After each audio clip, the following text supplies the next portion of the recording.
All right, sir. Ẹ kú iṣẹ́ àtàárọ̀.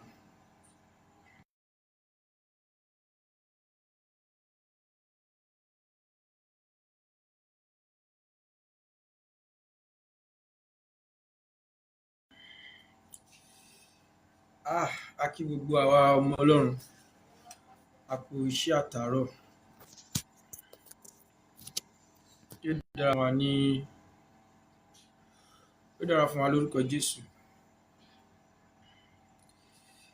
A kí ẹ̀yin tí ẹ̀ ń bá wa tap screen tẹ́ ń share program. The Lord is our strength. Àti débi àti ránṣ dé ní àṣálẹ́. Ah,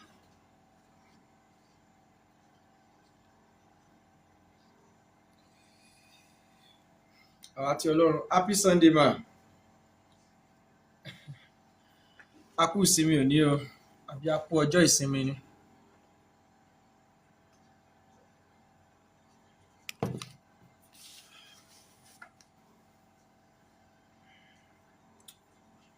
Àwa tá a bá lórí ọ̀fẹ́ jọ,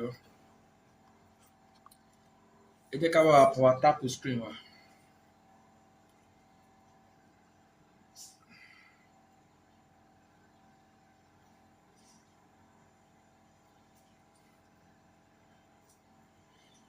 Ẹ dẹ̀ yẹ ká share program yìí.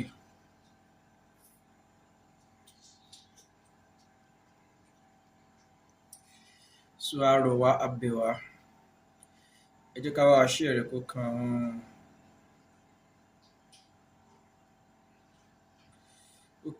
kan àwọn Mùsùlùmí lára pé a ti wà ní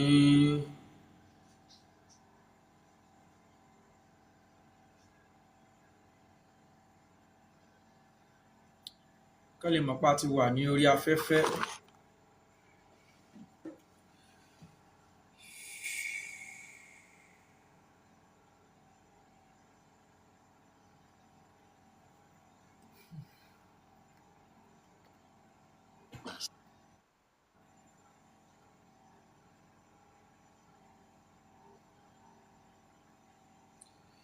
Mr.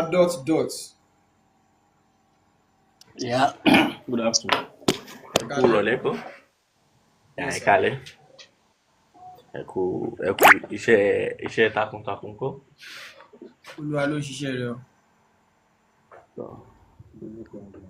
Mùsùlùmí ni èmi o. Mùsùlùmí ni yín. Kí lẹ sọ? Nígbà tí ẹ bèrè pé why are you still a Muslim? Ẹni Mùsùlùmí ni yín àbí kí lẹ sọ? Bẹ́ẹ̀ náà ni tí mo sọ náà. Ẹ jọ ṣé ẹ kéwú? Ìwọ̀nba. Lásìkò kéwú lọ́wọ́. Ẹ jọ láàrin ìṣẹ́jú méjì ṣé ẹ lè sọ fún wa ìdí tẹ́ fi jẹ́ Mùsùlùmí? Ok. Àkọ́kọ́ náà, Mùsùlùmí, ẹni tí wọ́n ń pè ní Mùsùlùmí ó yàtọ̀ sí ẹ̀sìn Islam. Mùsùlùmí jẹ́ ẹni tí ó ń tẹ̀lé ẹ̀sìn Islam. Ẹ̀sìn Islam dá dúró ẹ̀sìn ni. So ẹ̀sìn tó ní guideline tó yẹ pé ó kọ́ wa tí èèyàn ṣe gbé ayé ìrọ̀rùn ni. But it's quite unfortunate pé ọ̀pọ̀lọpọ̀ wà ń ta tí à ń pè ní Mùsùlùmí tó yẹ pé gbogbo ohun tí wọ́n ń ṣe ó tako ẹ̀sìn Islam. So tẹ́pà wọn bẹ̀rẹ̀ pé why are you still a Muslim kó? I don't think that is actually a question that is supposed to be asked. It should be, why do you practice Islam? Because there are some àwọn èèyàn ẹ mọ̀ jẹ́ dábọ́ sèbó àwọn míì wà tí wọ́n ń jẹ́ orúkọ mùsùlùmí kódà nígbà míì ẹ mọ̀ rò pé ṣebí ilé mùsùlùmí wọ́n bí ọ sí ilé mùsùlùmí bọ́ gbogbo ìṣesí rẹ̀ ìwà rẹ̀ ó yàtọ̀ sí ní tí ìsìláàmù ní tó ṣe abẹ́ gbọ́ mi yé. àgbọ́yé. tọ ìsìláàmù táwọn ń sọ̀rọ̀ rẹ̀ yìí kí ni wà ní ìsìláàmù kékeré ìsìláàmù jẹ́ ẹ̀sìn tó ń pé òun ni ẹ̀sìn àkọ́kọ́ òun ni ẹ̀sìn tí gbogbo àwọn ànábì ìsìn kódà tó ẹ jẹ́ bá gbóhùn sókè sáà ẹ bá gbóhùn sókè agídí mo fi ń gbọ́ yín. mo ní pé ẹ̀sìn ṣé ẹ ti ń gbọ́ mi báyìí. ok mo ní pé ẹ̀sìn ìsìláàmù táwa rí yẹn òun ni ẹ̀sìn àkọ́kọ́ tí gbogbo àwọn mọ̀láíkà tí wọ́n wá tí wọ́n sìn nítorí pé ọlọ́run ọba aláàtà òun lọ́ba tó dá gbogbo nǹkan tí ń bẹ láyé naam so ẹ̀sìn islam yìí wà ní fún ẹnìkankan tó bá sọ pé òun fẹ́ ṣe ẹ̀sìn islam ọlọ́run ọba ó ti fún wa ní free will ó wá sọ pé mo fẹ́ di mùsùlùmí ń túmọ̀ sí pé tọ̀ ó wá ń sọ fún ọlọ́run pé tọ̀ ìwọ náà ló fún mi ní free will yìí ò free will yìí mo á dá padà sí ọ gbogbo ohun tó bá fẹ́ jẹ́ tí ní ti ń ṣe òun ní í ṣe gbogbo ohun tí bá tún wá mọ̀ sí tó bá tún wá yàtọ̀ sí tó ní í ṣe kò ní tako nǹkan tó bá ní ti ń ṣe ìtumọ̀ pé èèyàn sì ẹ̀sìn islam nìyẹn.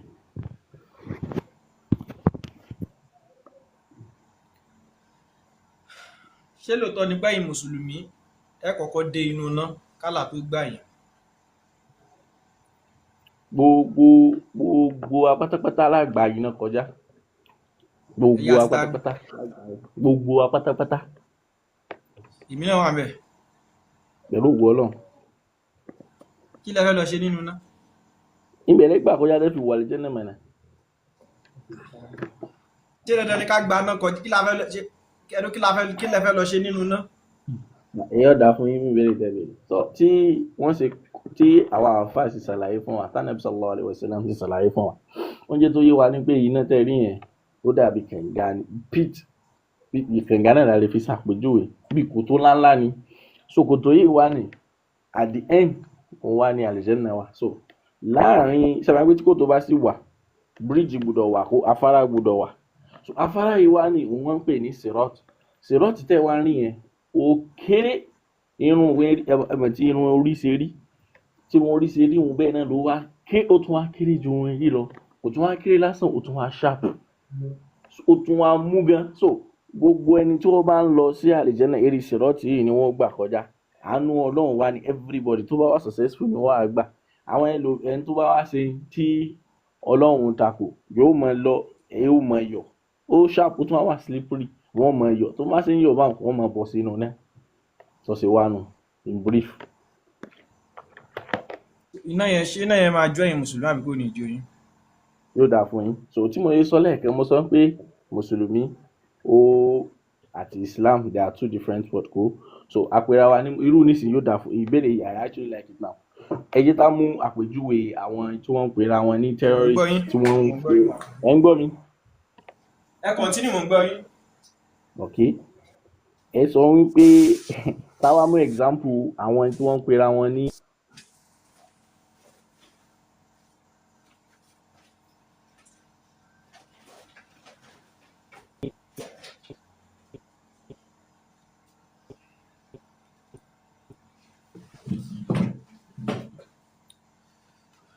ẹ sọ̀rọ̀ yẹ continue àbíṣọ́ ní kọ́ ni.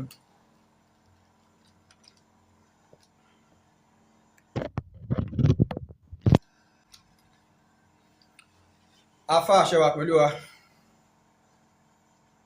Afa.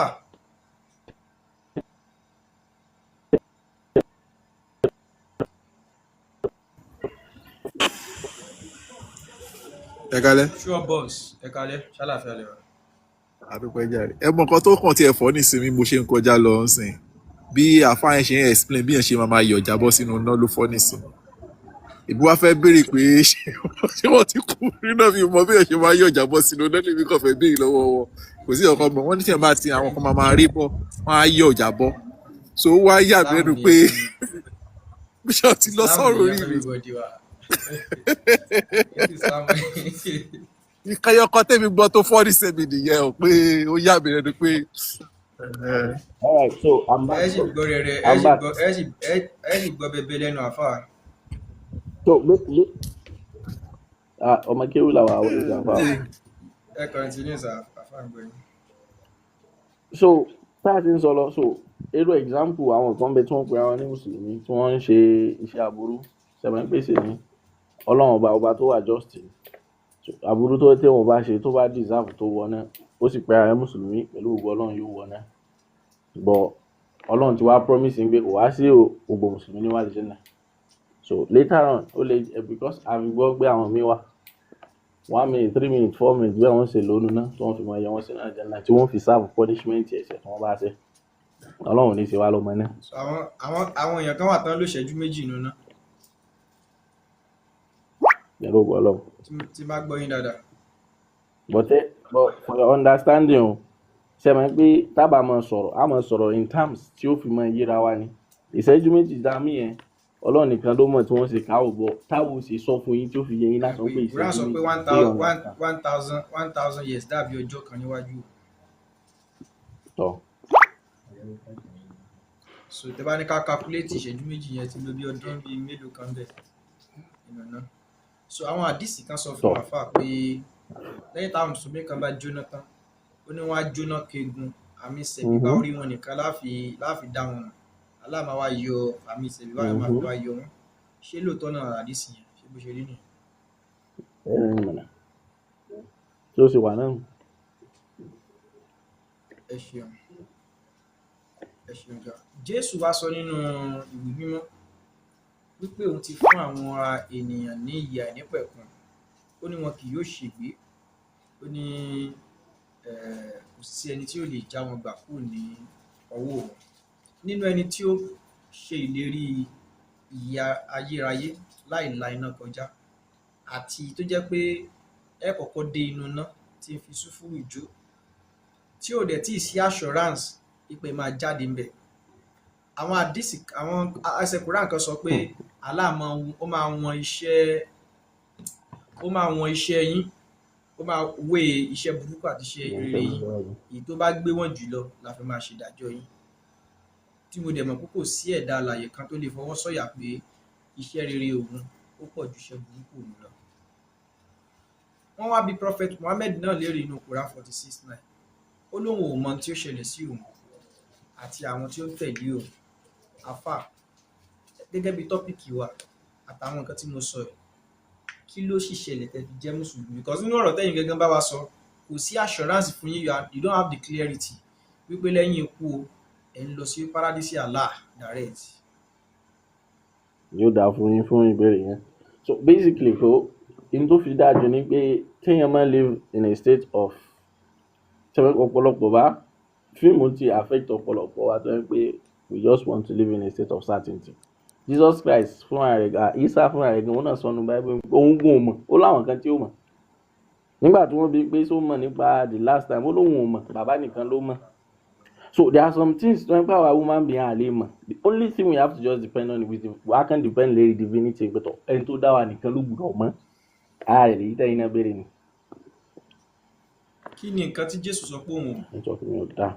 Àkọ́kọ́ ẹ̀kejì ṣé lóòótọ́ náà ni pé tó máa ń padì lásà wà ó kò jẹ́ káyé parí. ẹ ṣeun ṣé lóòótọ́ ni pé Allah náà ò mọ àwọn kankan kọ̀ọ̀kan. Allah mọ̀ mọ̀nà ó mọ̀ òun ló dá Allah gbogbo sọ pé nǹkan. òun mọ̀ ní Quran ó lóun ò mọ̀ ó lóun ò mọ̀ kí ló àwọn sọ pé òun mọ̀ kí ló sọ pé ó òun mọ̀ lóun ò mọ̀ àwọn tí ó lóun ò tí ì mọ̀ àwọn tí ó wọ paradise. lóòótọ́ olú sọ bẹ́ẹ̀ fún yín. Quran chapter 3 verse 140 to 142 Allah lóun ò ní mọ̀ àwọn tí ó wọnú paradise o. Ẹ bá wa ṣí lọ́dọ̀ yín kẹ̀ka fún wa ká gbọ́.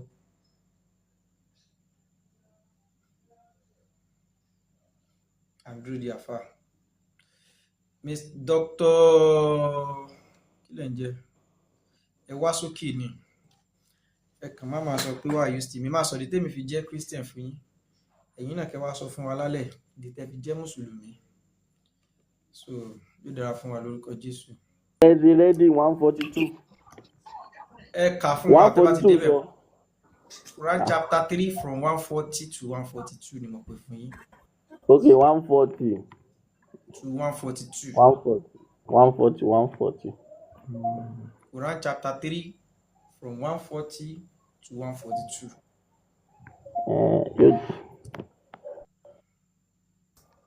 Káyọ̀ wá ṣe Doctor, ẹ kálẹ̀ o, ṣé wà pa? àlàáfíà ni. Ṣé Mùsùlùmí lẹ́yìn? Mùsùlùmí ni mí o.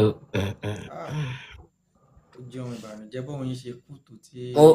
Mo ń gbọ́ tẹ sọ pé why still a Muslim mo rí tẹ tàgẹ̀ sókè mi bẹ́ẹ̀.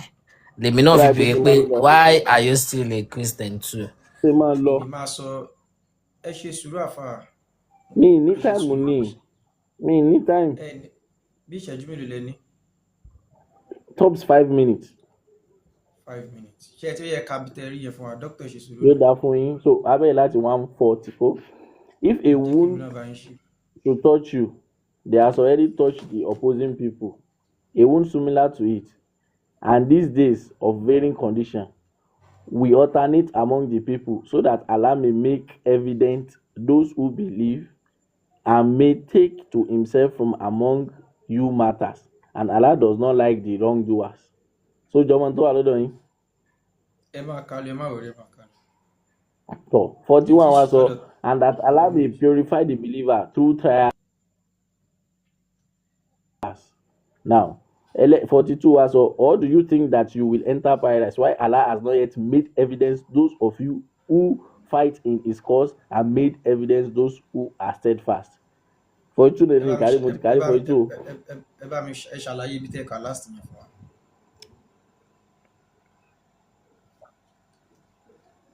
Break fa. Bí break yẹn ṣàlàyé ibi tẹ́ ká yẹn last 42 yẹn bá wa ṣàlàyé. Ẹ ṣàlàyé ní Yorùbá fún wa ká gbọ́. Or do you think that you enter paradise? Àbúrò bóyá ó wà lẹ́jọ́ náà, why Allah has not yet made evidence. Nígbà tí Ọlọ́run ò tí fi hàn those of you lára ẹ̀yin who fight in his cause, lára ẹ̀yin tẹ́ ìjà ní ọ̀nà rẹ̀ and made evidence those who are steadfast. Tó sì tún fi hàn àwọn ẹni tí wọ́n tán wà steadfast. Àdájọ́ ìmọ̀ steadfast ní Yorùbá. So ìtumọ̀ rẹ̀ ni wọ́n pé ara nǹkan tá à ń sọ fún yín náà. Àwọn tó dúró ṣiṣẹ́. Àwọn ìyàwó àwọn tó dúró ṣiṣẹ́ yóò dá fún yín báyìí. So àwọn tí wọ́n fẹsẹ̀ múlẹ̀ yóò dá fún yín báyìí. So basically n tí àyà yín try láti sọ fún yín wá. Àfáà ẹ má wọlé, ẹ ṣe sùúrù ẹ jẹ́ kí n ràn yín lọ́wọ́ díẹ̀. Òun lílé ó ní ẹ jẹ́ kí n bẹ̀rẹ̀ láti 140. If ye have jẹ́ kí n change kìíní yìí. No, nígbà tó ń gbé 42 yẹn la ní 42 yẹn la yẹn já bọ́ sí 42. Ẹ má kánjú àfáà ẹ má rọ́ọ̀ṣì ọ̀rọ̀ Allah, ẹ má wọrí. Ẹ má jẹ́ ká rọ́ọ̀ṣì ọ̀rọ̀ Allah. So ẹ jẹ́ ká farabalẹ̀ ká ọ̀rọ̀ rẹ̀. Ní táìmù ni. Bóyá ẹ má láti padà wá ní àlè ṣàlàyé fún wa nira ní kánjú. So á gbọ́ nǹkan tí ọ̀rọ̀ Allah sọ. Ẹ lè mọ̀ pálá mọ àwọn tí ó wọ. Bí alẹ́ bí àǹkan tẹ bá gbọ́ ń bì ní bí àǹkan tẹ bá gbọ́ gan ni bí àǹkan tẹ bá òun gangan ni. Ní kíni? lẹ́ẹ̀fi fi Islam lẹ́làlẹ̀ ẹ máa wo Quran chapter 3. tí ń fi kú ilé fi Islam lẹ̀ láyéláyé. ẹ má wọrí nígbà tẹ bá fi ẹ ṣe sùúrù nígbà tẹ bá fi iná bakery ẹgbọ́ nígbà tẹ bá fi iná bakery tẹ bá fi tọ́ra wò ẹ mọ̀ pé iná tẹ sọ pé fẹ́ lọ yẹn ẹ ṣàṣàlà ẹ ṣe sùúrù. If you have received a blow, the disbelieving people have received a blow the like thereof. These are the vicissitudes which will cause that Allah may know those who believe and may choose witness from among you, and Allah loveth not the wrongdoer. Tẹ́ bá lọ ka sábàbù náà sùrẹ̀, Prophet Muhammad ti ṣe ìlérí fún àwọn Mùsùlùmí tó bá lọ sójú ogun wípé tí wọ́n bá farapa lójú ogun àbí tí wọ́n bá ṣèṣe wípé paradise ò garanti fún wọn. So n tó ń ṣẹlẹ̀ ń bí nìyẹn. Wọ́n fẹ́ lọ sójú ogun míì. Allah wá ń sọ àwọn àyà yìí kalẹ̀. Ó wá ní and that Allah may prove those who believe and blind the disbeliever. Verse 142. Ó ní or deem ye that you will enter paradise. Ṣẹ́yìn rò pé wọ paradise ni.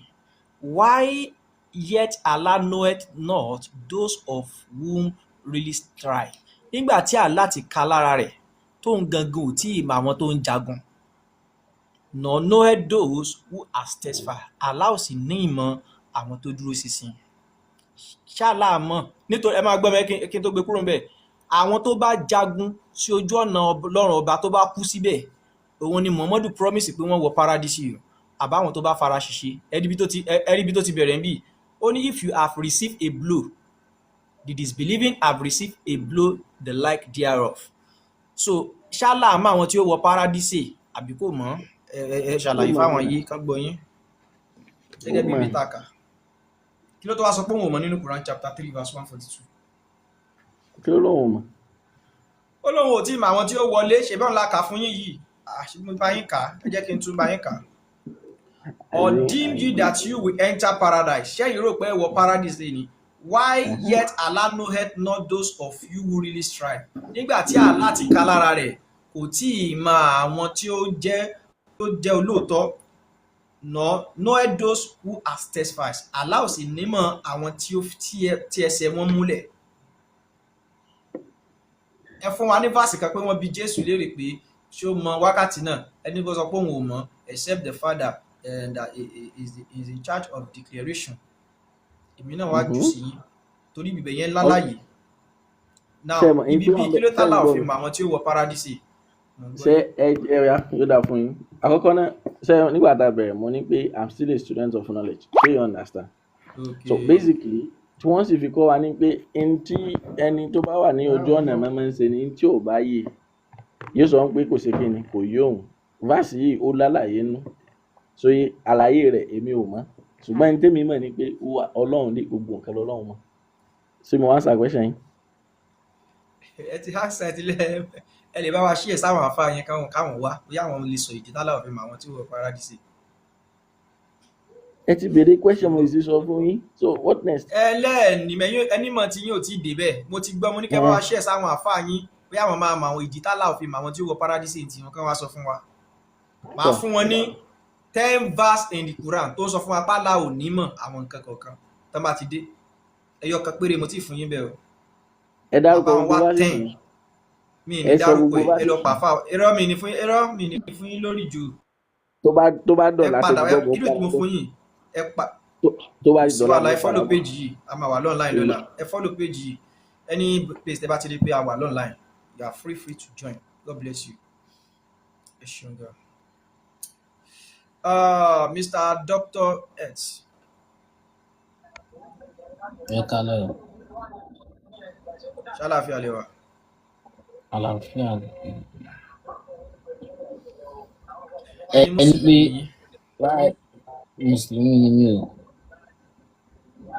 Mo ní kí ni ìdí tẹ́yìn fi jẹ́ Christian? Christian? Mr. Yorùbá ẹ kálẹ̀, you can come up, no problem.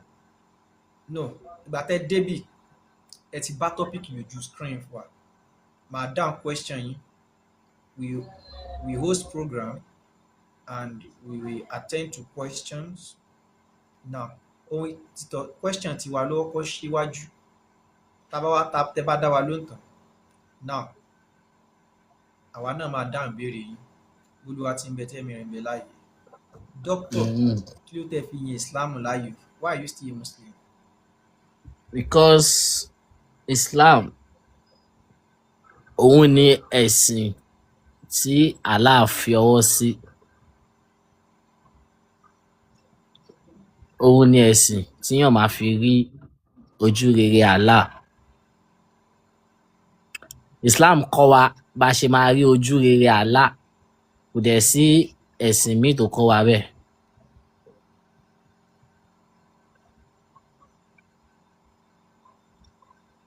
Ṣé mo ti dáhùn?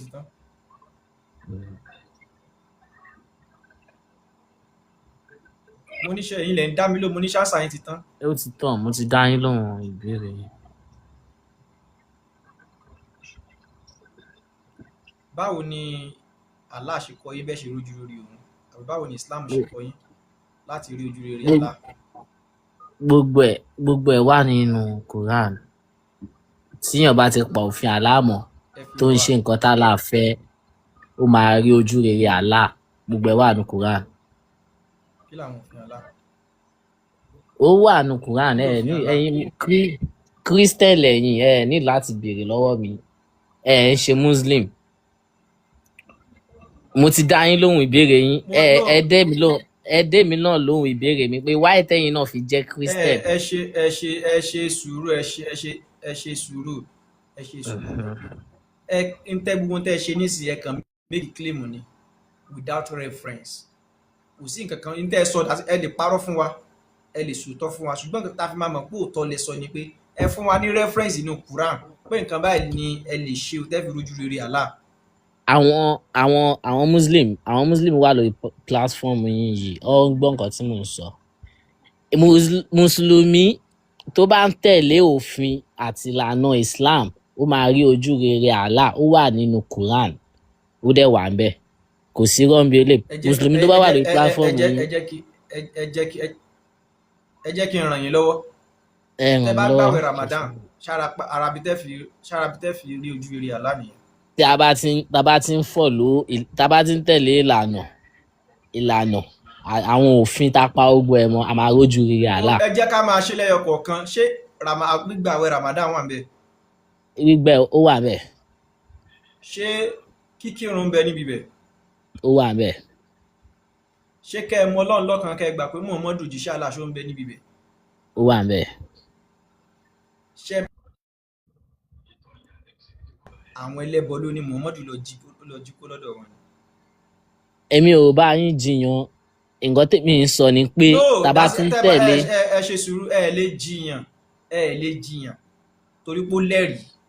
Èmi ò ní kò lẹ́rìí. tó bá ti wá lẹ́rìí pé àwọn ẹlẹ́bọ ló ń ṣe tó bá ti wá lẹ́rìí pé àwọn ẹlẹ́bọ ló ń ṣe yín tẹ́ ẹ sọ fún wa yẹn irọ́ lẹ pa kò sí nǹkan kan tẹ́ fi jẹ́ mùsùlùmí pé fẹ́ rí ojú rere Allah kankan kẹ́ ẹ máa gbàwẹ̀ Ramadan kẹ́ ẹ máa kírun kẹ́ ẹ máa lọ sí hajj kẹ́ ẹ máa yọ sàká kẹ́ ẹ mọ Ọlọ́run lọ́kàn kẹ́ ẹ gbà pé Muhammadu jíṣẹ́ Allah ni ní sí tábà fẹ́ pé dákẹ́ mọ́tò ṣàdá ẹni pé mo gbàgbọ́ pé kò sí Ọlọ́run kan àyàfi Allah mo sì jẹ́rìí pé Muhammadu jíṣẹ́ Allah ni ìtẹ̀sọ lásán ó ti kọ́kọ́ gbé yín dọ̀rùn àpáàdì ẹ jẹ́ sọ fún yín ṣé ìgbésí ayé Muhammadu ṣojú yín tẹ́ fi ń jẹ́rìí pé òjíṣẹ́ Ọlọ́run ni àfà. Gbogbo nǹkan tẹ́ kà á lẹ́sìn. ṣé ìgbésí ayé prophet Muhammadu ṣó ṣe ju yín tẹ́ fi ń jẹ́rìí pé òjíṣẹ́ Allah ni. ẹ ti ń gbé mi kúrò níbi question tẹ́ béèrè mo ti dá yín. mi gbé yín kúrò ńbẹ̀ ẹ fún wa lẹ́rìí sẹ́ fún wa lẹ́rìí pé ọ̀nà gbogbo nǹkan tẹ́ sọ tó ń sìn yìí à ń ṣe nítorí Allah ni kò sí bí mi ò ṣe ní lójú rere Allah ìgbà tá ti pò fẹ́ mọ́ tá ti ṣe gbogbo nǹkan tó fẹ́. òfin wo lẹ ẹ fún wa láwọn òfin yẹn báwo lèmi àwọn yòókù náà fẹ́ kẹ́kọ̀ọ́ ká mọ òfin Allah kí lòfin Allah.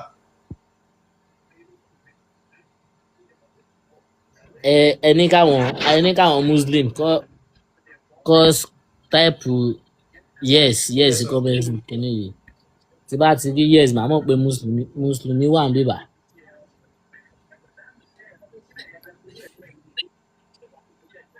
Platform Christian ilé Christian ẹ sọ Mr. Yorùbá kan wá bẹ́ẹ̀lì yín out mùsùlùmí kan náà ṣe àwọn kọ́mẹ̀tì kékeré tí wọ́n sọ òfin Allah fún wa. kò sí ìtẹ irọ́ Black Jesus ìwọ tó ń ta èmi àti yín nìkan la wà lókè.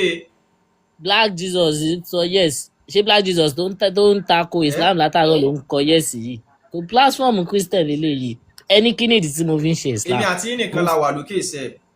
Ẹni ìbéèrè yín ẹni kí nìdí tí mo fi ń ṣe Islam mo dẹ̀ sọ fún yín pé tí bá fẹ́ kí a. ẹ máa gbọ́ mi àfà ẹ máa gbọ́ mi ẹ fi comment section lẹ̀ ẹ fi comment section èmi àti yín là ń sọ̀rọ̀ lókè ẹ fún wa ní ẹ̀rí ipò ọ̀nà tálà fún Muhammadu gan sọ nínú Quran chapter 46 verse 9 pé òun mọ tálà òfin òun ṣe nígbà tó stage kan tí ọ̀rọ̀ yìí ò yé mọ́ ó ní ẹ̀yin èèyàn tó ń bá ṣìnà òun ṣìnà bá yára òun ní jàre olówó mọ tóun tálà máa fòun ṣe nǹkan olówó mọ tó máa ṣẹlẹ̀ sóhun lẹ́yìn ayé òun gangan fún rẹ̀ nígbà tọ́rọ̀ dojúrú òun gangan sọ pé òun mọ tálà máa ṣe fóun kí wọ́n tẹ kílẹ̀ tẹ̀yìn fi wá ń parọ́ pé ẹ ní ọ̀nà kan tó máa já sọ́dọ̀ Ọlọ́run nínú Islam. mi ò bá yín jiyàn inú Quran àfà táwa mùsùlùmí gbójúlé ìkan náà ẹ mọ̀ pé gbogbo ẹ̀sìn ló gbójúlé ló ní nǹkan tó gbójúlé irú ẹ̀yin Christian sìn ẹ̀yin náà gbójúlé Bible kí lẹ́yìn gbójúlé kí lẹ gbójúlé àwa náà kí lẹ́yìn gbójúlé agbójúlé Quran as Muslim ẹ̀yin gbójúlé Bible bó jẹ́ pé Ọlọ́run tí inú Bible ó máa ń parọ́ ń tẹ̀ Quran ìṣọ̀rọ̀ Ọlọ́run ẹ̀yin lẹ ń pọ́nlé ibo ló wà gan-an ibo lọmọdé wà. Allah ò parọ́ Bible àwọn Ọlọ́run ọ̀rọ̀ ànábì mo gbà ọ̀rọ̀ ànábì ni Quran àbí mo gbà.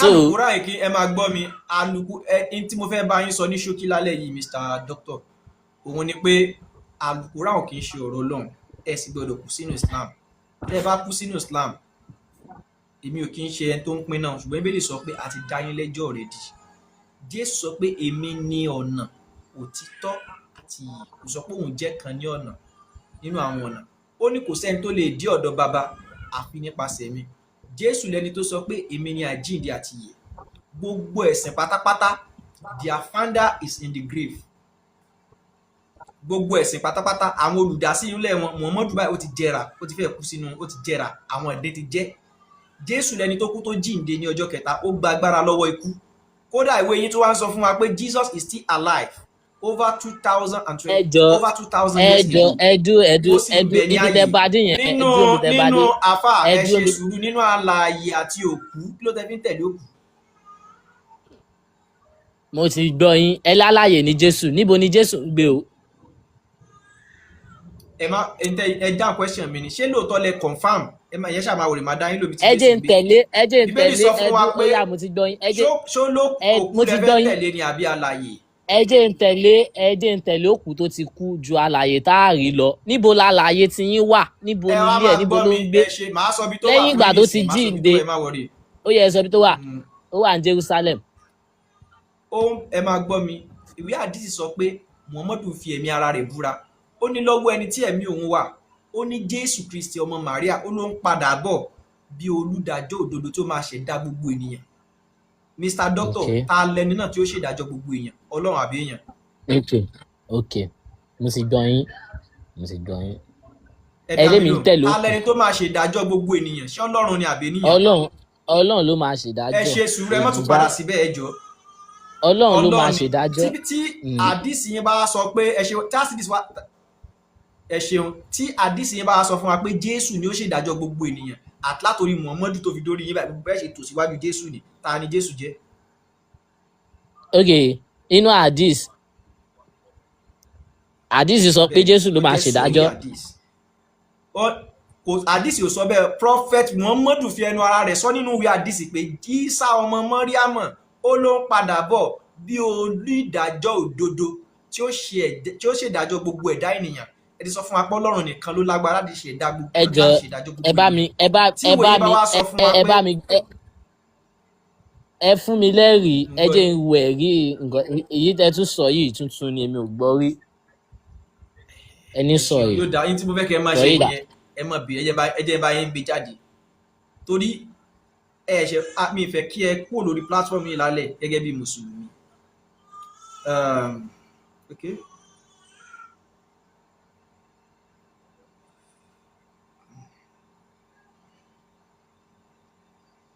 Sorry.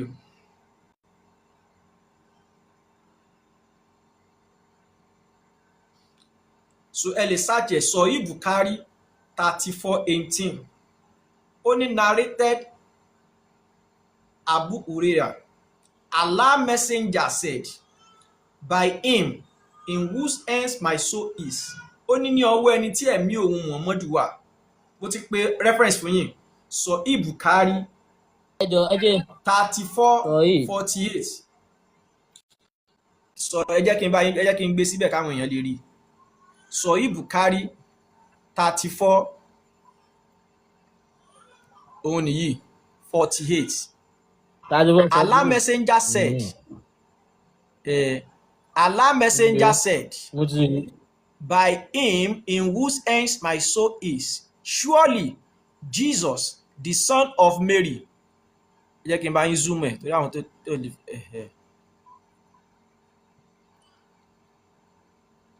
ṣáàrí dáadáa, will soon descend among you and just judge mankind justly as a just ruler.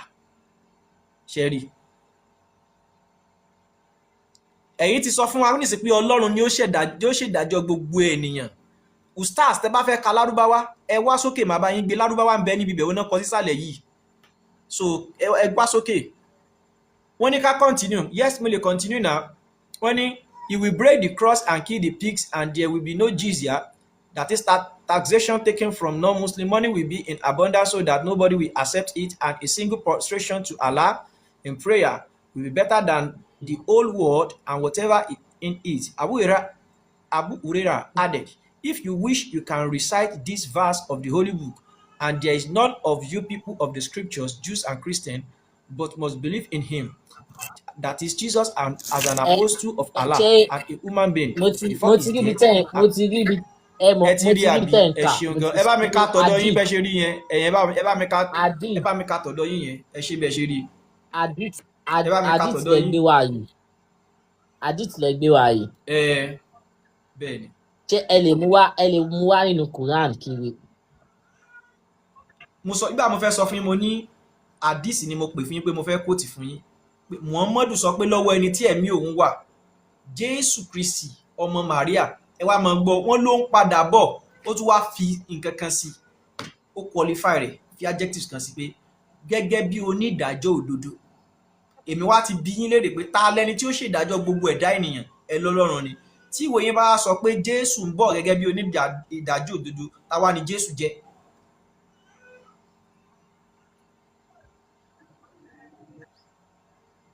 ẹ béèrè lọ. Quran tún wá sọ fún wa pé ẹ jẹ́ kí n tún wá fún yín nìkan ní Quran. Al-Quran ló sọ fún wa pé Jésù ni àmì ọjọ́ náà, the sign of the last hour. Kí ni ìyẹn túmọ̀ sí? Nínú ẹ wá compare sí Quran chapter 46 verse 9 tí mo fún yín lẹ́ẹ̀kan, tí prophet Muhammadu sọ pé òun ó ní, ẹ jẹ́ kí n ká English ẹ̀ fún yín àfà. Ó ní I am not something original. Tó máa pé yóò kí n ṣe original bí kan sọ pé panda barufu ojú kejì àbíkẹ́lá lè pé Muhammadu ló sọ bẹ́ẹ̀. Ó ní I am not something. Ẹ ṣe ìwé ṣé kí n bá yín gbé jáde bí ẹ jẹ́ kí n bá ẹ má ṣe bí akẹ́kọ̀ọ́ mú gbogbo yìí àbí mú abuse in tó ń bẹ níbẹ̀ ni mò ń kà fún yín àfà. Muhammadu sọ pé òun ti di èmi láìkì kíyàn sọ̀rọ̀ pẹ̀lẹ́ rí. Ẹ jẹ́ kí n fi hàn yín Quran 46 verse 9. Muhammadu sọ pé òun kì í ṣe èèyàn pàtàkì kan, ó lẹ́yìn ilẹ̀ ń pọ́n òun lé. Ẹ jẹ́ kí n kà fún yín, ẹ jẹ́ kí n kà kẹ́ wá lọ ṣèwádìí lórí ẹ̀. Ó ní I am not something original. Ẹ jẹ́ kí n bá yín ṣí o, òun ló sọ bẹ́ẹ̀, mi kọ́.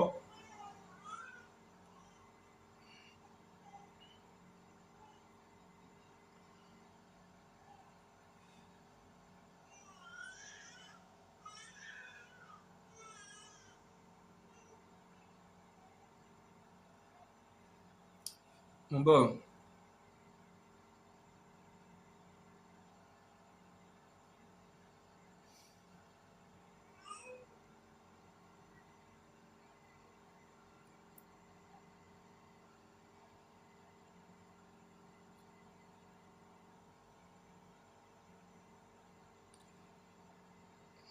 Ẹ jẹ́ wá power tap o.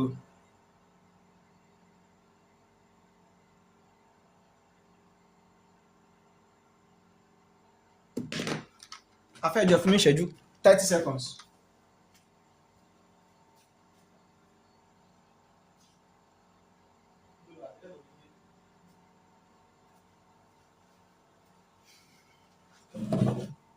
Ẹ jọ̀ọ́ ẹ bá tápù screen wa ẹ jọ̀ọ́.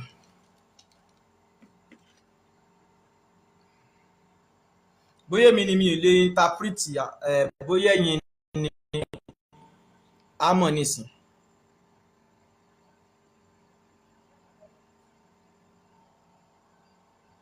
Ṣé ti rí dáadáa ṣá? Quran chapter 46 àfà ti sá lọ verse 9 say, wọ́n ní kó wípé I am not something original among the messengers, nor do I know what will be done with me or with you. I only follow that which is revealed to me. I am not but a clear warner. Ntí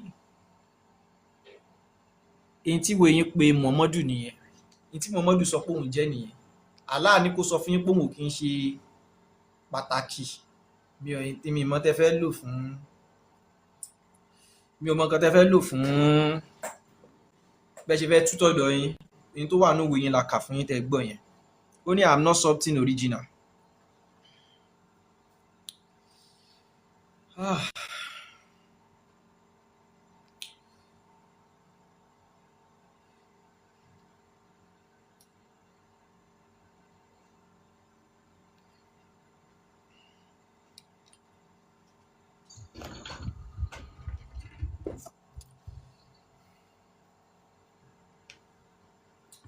Ustaz, ẹ kálẹ́. Ẹ kú iṣẹ́. Iṣẹ́ ni ṣàlàáfíà lè wà. A dúpẹ́. Kí lẹ fẹ́ bá wa dá sí lálẹ́? Mo kàn fẹ́ point yín pé gbogbo àwọn nǹkan tẹ́ ń sọ yẹn ẹ understand nǹkan tẹ́ ń oppose. So àkọ́kọ́ náà, let me make it clear that whenever you want to oppose anything, it is required of you to have comprehensive knowledge of the thing you want to oppose, you want to against. First of all, you don't understand the text you are reading. The simple English that doesn't need you to go far before you understand or comprehend it, you don't understand it. So I'm not here to waste my knowledge. Okay? I just want to tell fellow Muslim brothers that might be listening, especially Dr. Health. You see, Islam is far away to all this fallacy you are Hello, sir. propounding. Okay? I'm with you. Ẹ ṣe sùúrù. Tó bá jẹ́ pé lóòótọ́ lẹ́yìn ní ìmọ̀ tẹ́lẹ̀ fẹ́ fi ẹ̀sùn kàn wá pé nǹkan tá à ń kà yẹn kò ṣe bó ṣe wà ń bẹ́ẹ̀ nìyẹn. Ẹ̀yin ẹ lo ìmọ̀ yín yẹn láti fi disgrace àwa lálẹ́. Mo ti kóòtì Quran chapter 46. Ẹ kálẹ́ sà. Báwo ni Jerry rapport? Mo ti mú sọ yìí Ayé gálẹ̀ mi.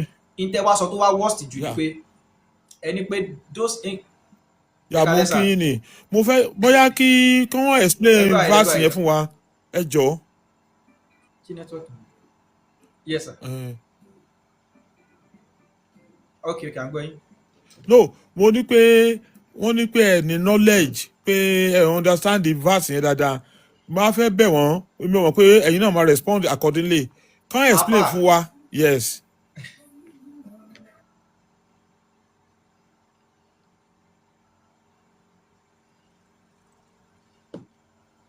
All right, sir. Ustaz, ẹ kàn máa make allegation. Tó bá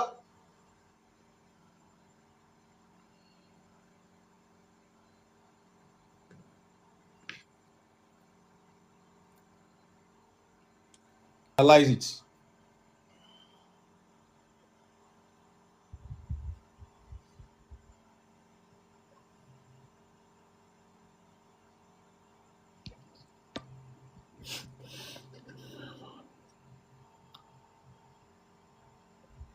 Ọ̀yá máa kà á bó ṣe ń kà hùn kó wá tú ní Yorùbá.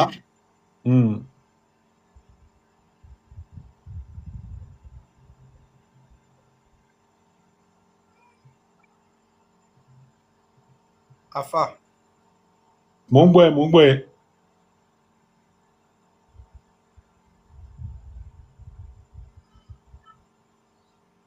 Ẹ̀yin lẹ máa ṣe yẹn fún wa. Mo ti tú ẹni pé mo túra mo sọ fún ẹ pé mo ní kàkúkà ló kọ́kọ́ kà náà ṣe mọ̀ bẹ́ẹ̀ tó mọ̀ pé kàkúkà ló kà. Ẹ̀yin ẹ bá wa kà kẹ́ ẹ tú sà. tó kọ́kọ́ gbàgbọ́ pé gbà tí mo kà nìyí ṣe ẹ ṣe sùúrù sà. Ẹ jẹ́ kí n tutù fún yín sà, Ustaz. Ká ní English kó wá tú. I am not some màá tún kà bí mo ṣe kà máa tú. Ó ní say I am not something original among the messenger. Muhammadu sọ pé òun ò kì í ṣe nǹkan pàtàkì ó ní pàǹdà lòun tó wá ní bàrúfù gbólódò ni ẹ ojú ṣé nǹkan kejì pàtàkì ní tí lóríjìnà mo yẹn mì tú nìyẹn. ṣé nǹkan pàtàkì lóríjìnà yẹn ó mì. yá kí wá nìyẹn bá wa tú. You see now, you let me educate show you. me pé bàrúfù show me pé bàrúfù ni Wait, let Muhammadu me àbí tell kò you. mí bẹ́ẹ̀. Máa jẹ́ kí n sọ fún ẹ, mo ní pé ìkàkùkà ló kà tó ń bó ṣe ka English yẹn náà. Ìkàkùkà ló kà. Ẹ bá wa kà Kò yé ọ. kẹ́ẹ̀tù ẹ bá wa kà kẹ́ẹ̀tù sáà. Wá jẹ́ kí n ṣàlàyé fún ẹ. In tí text yẹn ń sọ, the word original you are referring to. Ó ń sọ fún ẹ wípé he is not the first messenger. But there are prophets, there are messengers before him. So you are reinterpreting the ẹ bá mi tú original. original yẹn mọ̀ sá ẹ bá mi tú original yẹn. I am not something original. Ẹ bá mi tú ẹjọ́. Ẹ bá mi tú. Maybe you go to your What does that lexical mean? works and you go and search for the meaning. Don't worry, you In are tí in the original best ń sọ position yẹn since you have become a farabalẹ̀, scholar ó tún among ní pé us. pàtàkì. Ó tún ní pé Àlólóhùn pàtàkì. ò kí ń ṣe nǹkan pàtàkì ó ní pàǹdà lòun ẹ̀yẹn ẹ tún ti yín fún wa. I am not Olódo something ni ẹ, original. irú ẹ̀kọ́ lèmi Ẹ máa ṣé. ń bá sọ̀rọ̀, olódo ni ẹ. Ẹ ṣe àfàṣẹ mọ̀ pé tẹ́ ń tẹ̀lé kò lè kọ kò lè kà Muhammadu ẹ wá wáyé lóde ẹ̀yin tẹ́ wá lẹ kàwé tẹ́ ní professor nìyín ẹ̀ ń tẹ̀lé unlettered prophet by standard pẹ̀lú nǹkan tẹ́ wá sọ níbi bíi lálẹ́ irú yín kọ́ ló yẹ kẹ́ máa tẹ̀lé prophet Muhammad. Ó ń bẹ́nu ìwé yín pé kò lè kọ kò lè kà áńgẹ́lì tún fún lọ́rùn ní Quran chapter 96 àtàwọn àdìsí kan pé ká ìkra áńgẹ́lì yẹn fẹ́ pa lálẹ́ ọjọ́ náà kò rí nǹkan kankan àwa gbé yín wá sókè gẹ́gẹ́ bí stars ẹ bá mi tú I am not something original ẹ̀yin gangan ò rí tú. I am not something original ó lóun ò kí ń ṣe nǹkan pàtàkì ó ní pàǹdà lòun òun ò kí ń ṣe nǹkan gidi kan. ẹ̀yin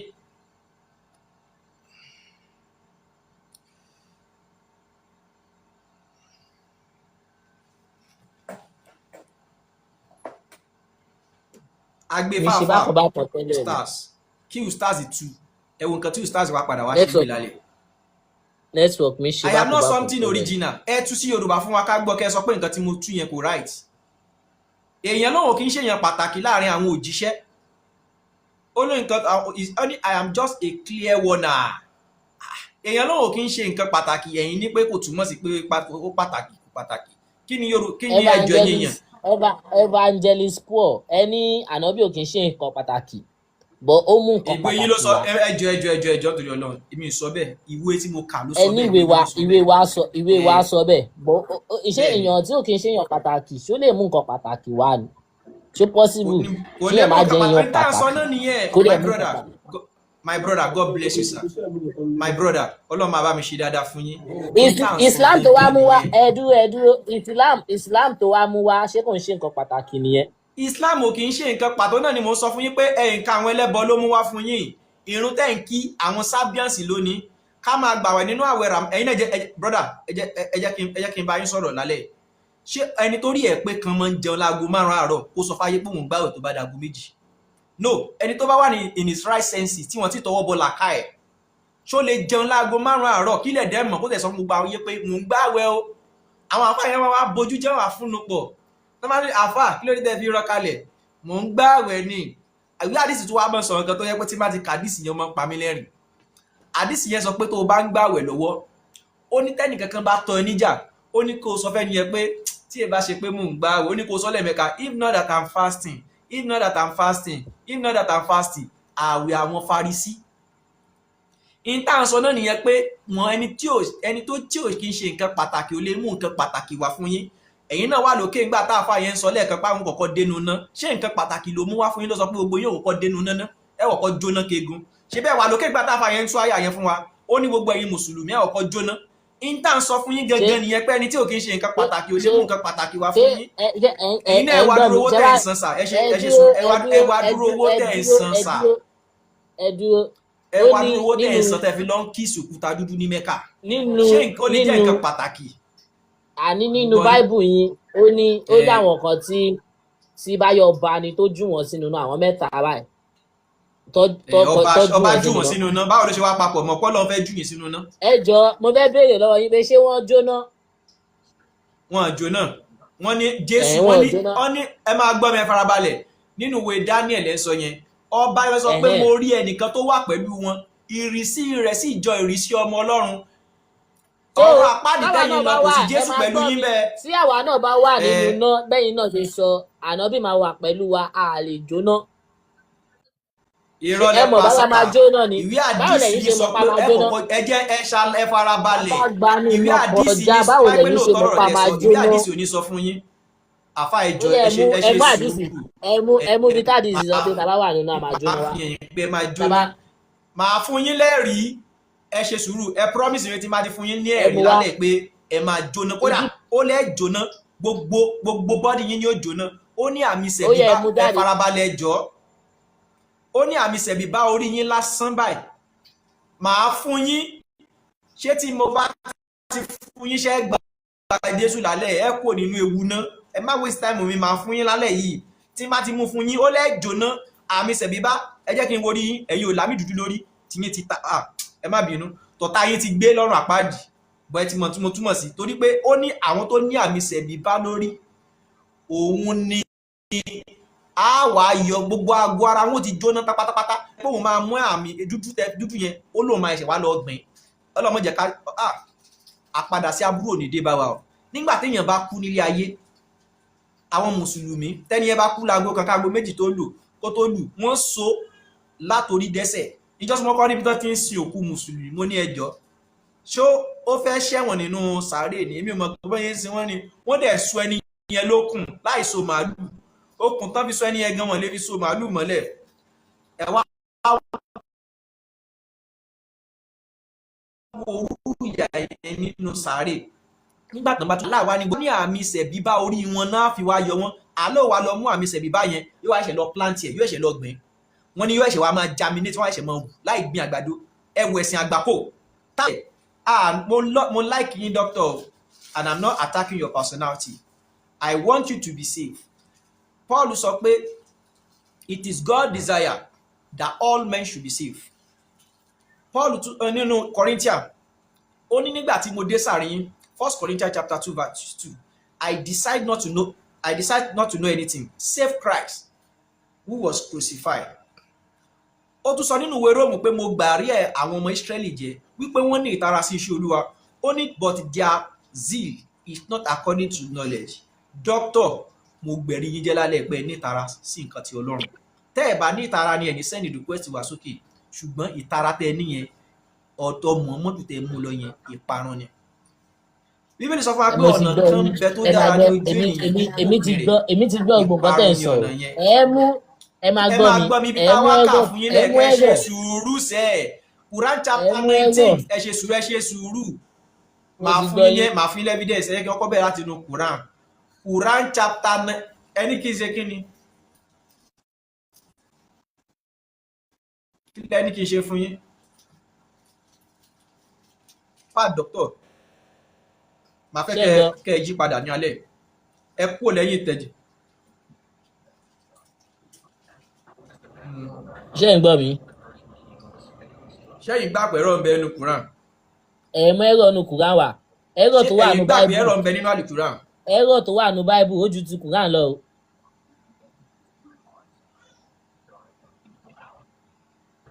Tí gbọ́ tí ẹ ṣeun gan, mo tiẹ̀ like ẹ̀. Ṣẹ́yìn gbà pé Quran ó contain error. Ẹ̀yin mú ẹ̀rọ tó wà nínú Quran wà. Ẹ̀rọ tó wà nínú Bible ó ju ti Quran lọ. Àní ṣẹ́yìn gbà pé ẹ̀rọ ń bẹ ní ṣe gbàgbọ́ pé ẹ̀rọ ń bẹ nínú Al-Quran. Inú hadith lẹ́rọ wà.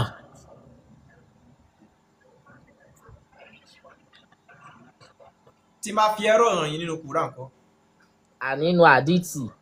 Ṣẹ́fì Islam lè lálẹ́ tí máa fi ẹ̀rọ hàn yín. Ẹ jẹ́ n béèrè ìbéèrè kan lọ́wọ́ yín. Ṣé Bible ní hadith? Èmi ò sọ̀rọ̀ hadith. Ẹ̀rọ ń bẹ nínú, ṣé tí n bá fún yín ní ẹ̀rọ kan nínú Quran lálẹ́, ṣẹ́fì Islam sílẹ̀. Ẹ fún mi bọ̀ mo ò lè fi Islam sílẹ̀ kí wá ṣe Christian.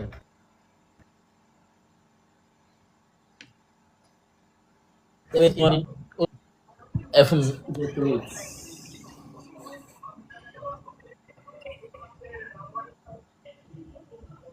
Ń bọ̀.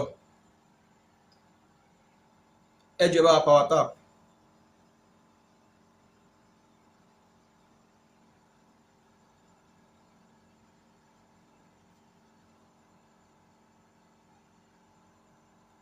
Quran chapter 12 la fẹ́ kà.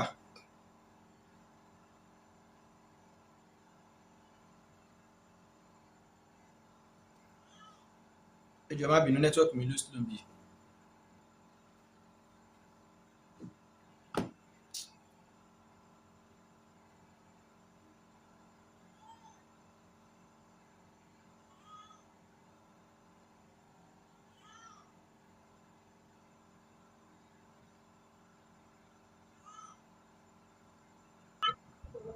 ṣé ẹ ń wá ní.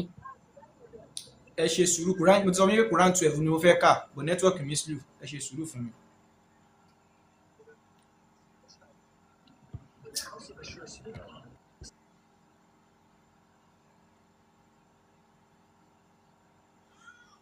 Ah.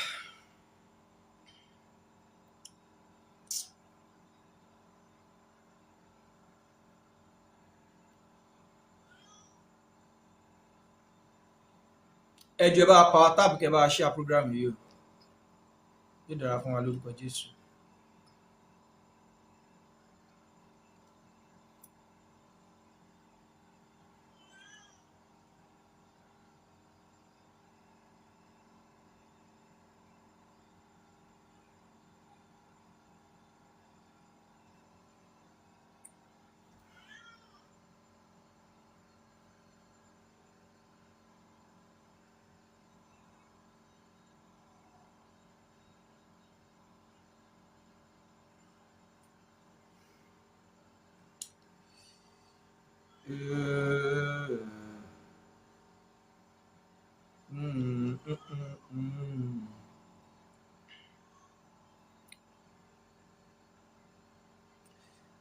Ẹ bá mi ka Quran chapter 12 verse 20 ní ọ̀dọ̀ yín.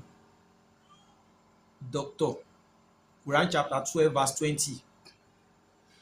ẹ̀yin lẹ máa kà á, ẹ̀yin lẹ ní ká wá lẹ̀ lọ́dọ̀ yín. Ok, bàbá yín gbé jáde.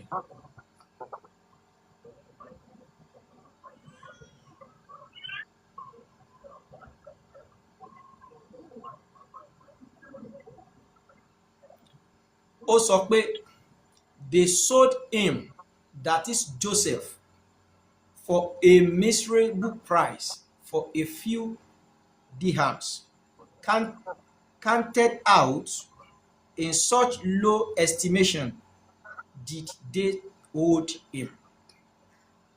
Ṣé gbọ́n tí mo kà dáadáa?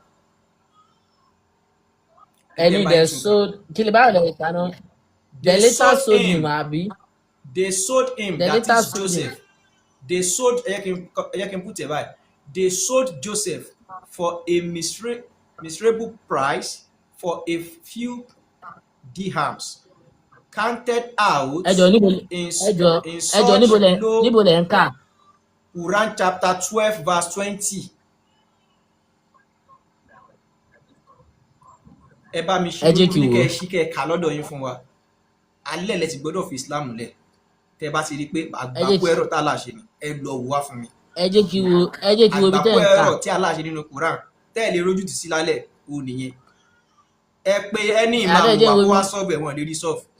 Ẹ pe ustaz wa. Yusuf Ẹ kà lọ́dọ̀ yín ṣe bẹ́ẹ̀ ẹ máa ẹ gbọ́ second phone ni. the later ẹ máa gbọ́ the later Ẹ gbé sold him. ẹ mọ̀ tó ṣẹlẹ̀ ẹ gbé jáde lọ́dọ̀ tí yín kẹ́yìn kà fún mi. Mo fẹ́ gbọ́ látẹnu yín direct. ohun leléyìí kámẹ́rà mi ò lè ṣí. kámẹ́rà mi ò lè ṣí. Ó yẹ ká second ẹ̀ka phone ni ẹ̀ka mo ẹ̀ka. fi ń kà ní. The later sold him for a cheap price. Mo gbọ́ yín. àbí kò ń ṣe bẹ́ẹ̀. Just a few silver coin. Ẹ bá mi kà tán ẹjọ́ má waste Only time one àwọn èèyàn. Only Owó lẹ want ń to ká ẹ bá get mi him. kà ẹ bá mi kà ẹ continue. Only want to get rid of him. Ó tán.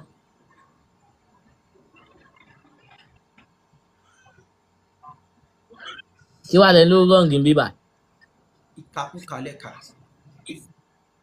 Màá tún wá lọ pẹ̀lú translation tẹ́ tún kà yẹn. Gbogbo translation ló lo currency.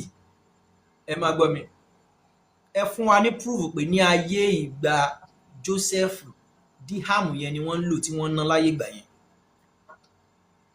Ẹ fún wa lẹ́rìí yẹn. Silver coin ló wà bíbà yìí.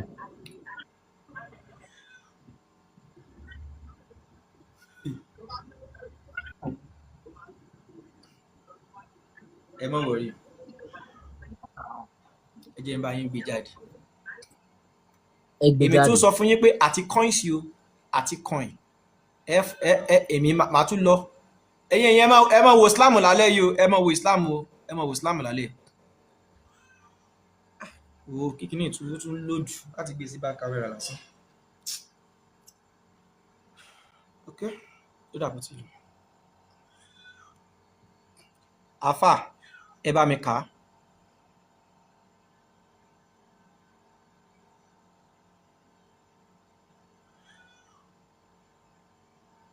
ẹni tó bá fẹ́ ka Arabic ẹ wá sókè káfà Arabic ló ń bẹ lókè yìí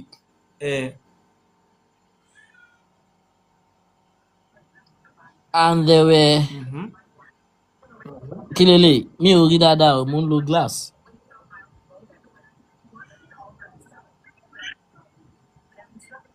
okay. There were consigning him of those contents with little abi.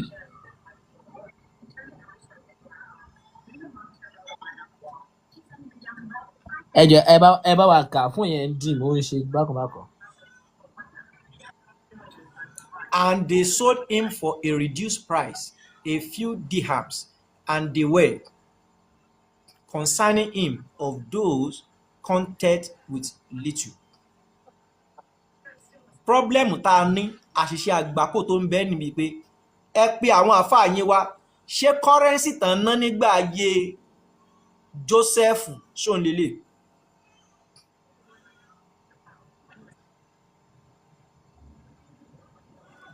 aláṣàṣìṣe doctor ẹni tẹ́ máa wá ṣe fún wa pẹ̀lú second phone yín ni pé ẹ bá wa béèrè lọ́wọ́ Google pé kí lorúkọ currency tí wọ́n ná nígbà tí Joseph ṣì wà láyé nígbà ayé Joseph ẹ bá wa béèrè pé ṣé currency tá là dárúkọ yẹn ni wọ́n ná tó bá yẹ pé translation tó wáyé náà lẹ fẹ́ lọ fún coin ẹ bá wa béèrè pé ṣé coin ni wọ́n ná láyé ìgbà yẹn ẹ bá wa gbé jáde.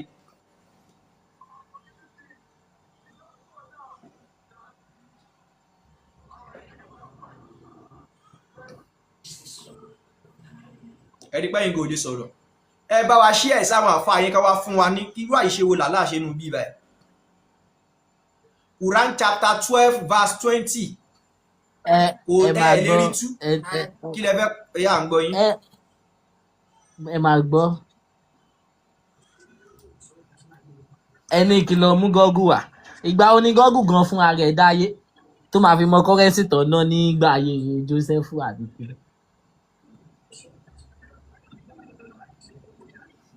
Ọlọ́run fún yín lálàáfíà tí mùsùlùmí ọkọ̀ bá ń bẹ kọ́mẹ̀ntì tó fẹ́ wá sókè kan signify ẹ gbọ́rọ̀ lẹ́nu tàgbọ́dọ̀ máa pè wọ́n ní kíní nǹkan kan wọ́n nígbà àwọn gọ́gù dáyé orí gọ́gù yẹn náà ti ń gbé báyìí Quran verse jáde.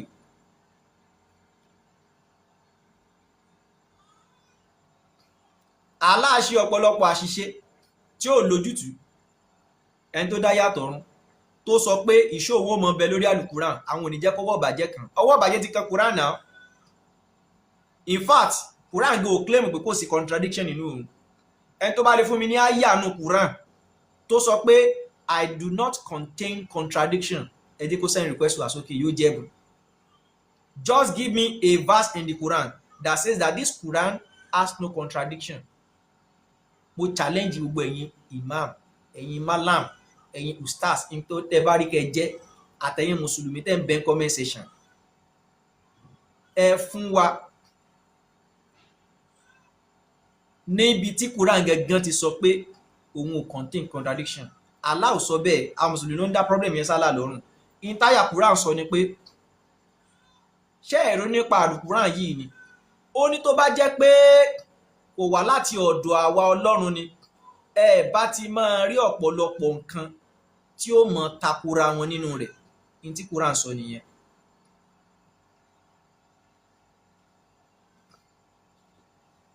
àfà ẹ mọ́ sọ pé nìkan olódo ẹ send request wá sókè sẹ́ àní Islam tẹ́ ń ṣe yẹn inú ná òun ni Islam ó land yín sí Islam dàbí ọ̀nà gbòòrò tó já sínú náà ọ̀run àpáàdì ni. Àwa ò bá mùsùlùmí jà lórí platform yìí, ohun tá à ń ṣe ni pé à ń láyìn ní ọ̀yẹ́, a sì ń fi ọ̀nà òdodo hàn yín. Ó rà pé yẹ kí n rà pé muslim ni wọ́n. Mo sọ pé ẹni tó bá jẹ́ muslim fẹ́ wá sókè, just signify I'm going to pick you up. If you are a Muslim and you want to come up, just tell us in the comment section. Yekin, ẹ lè wá sókè.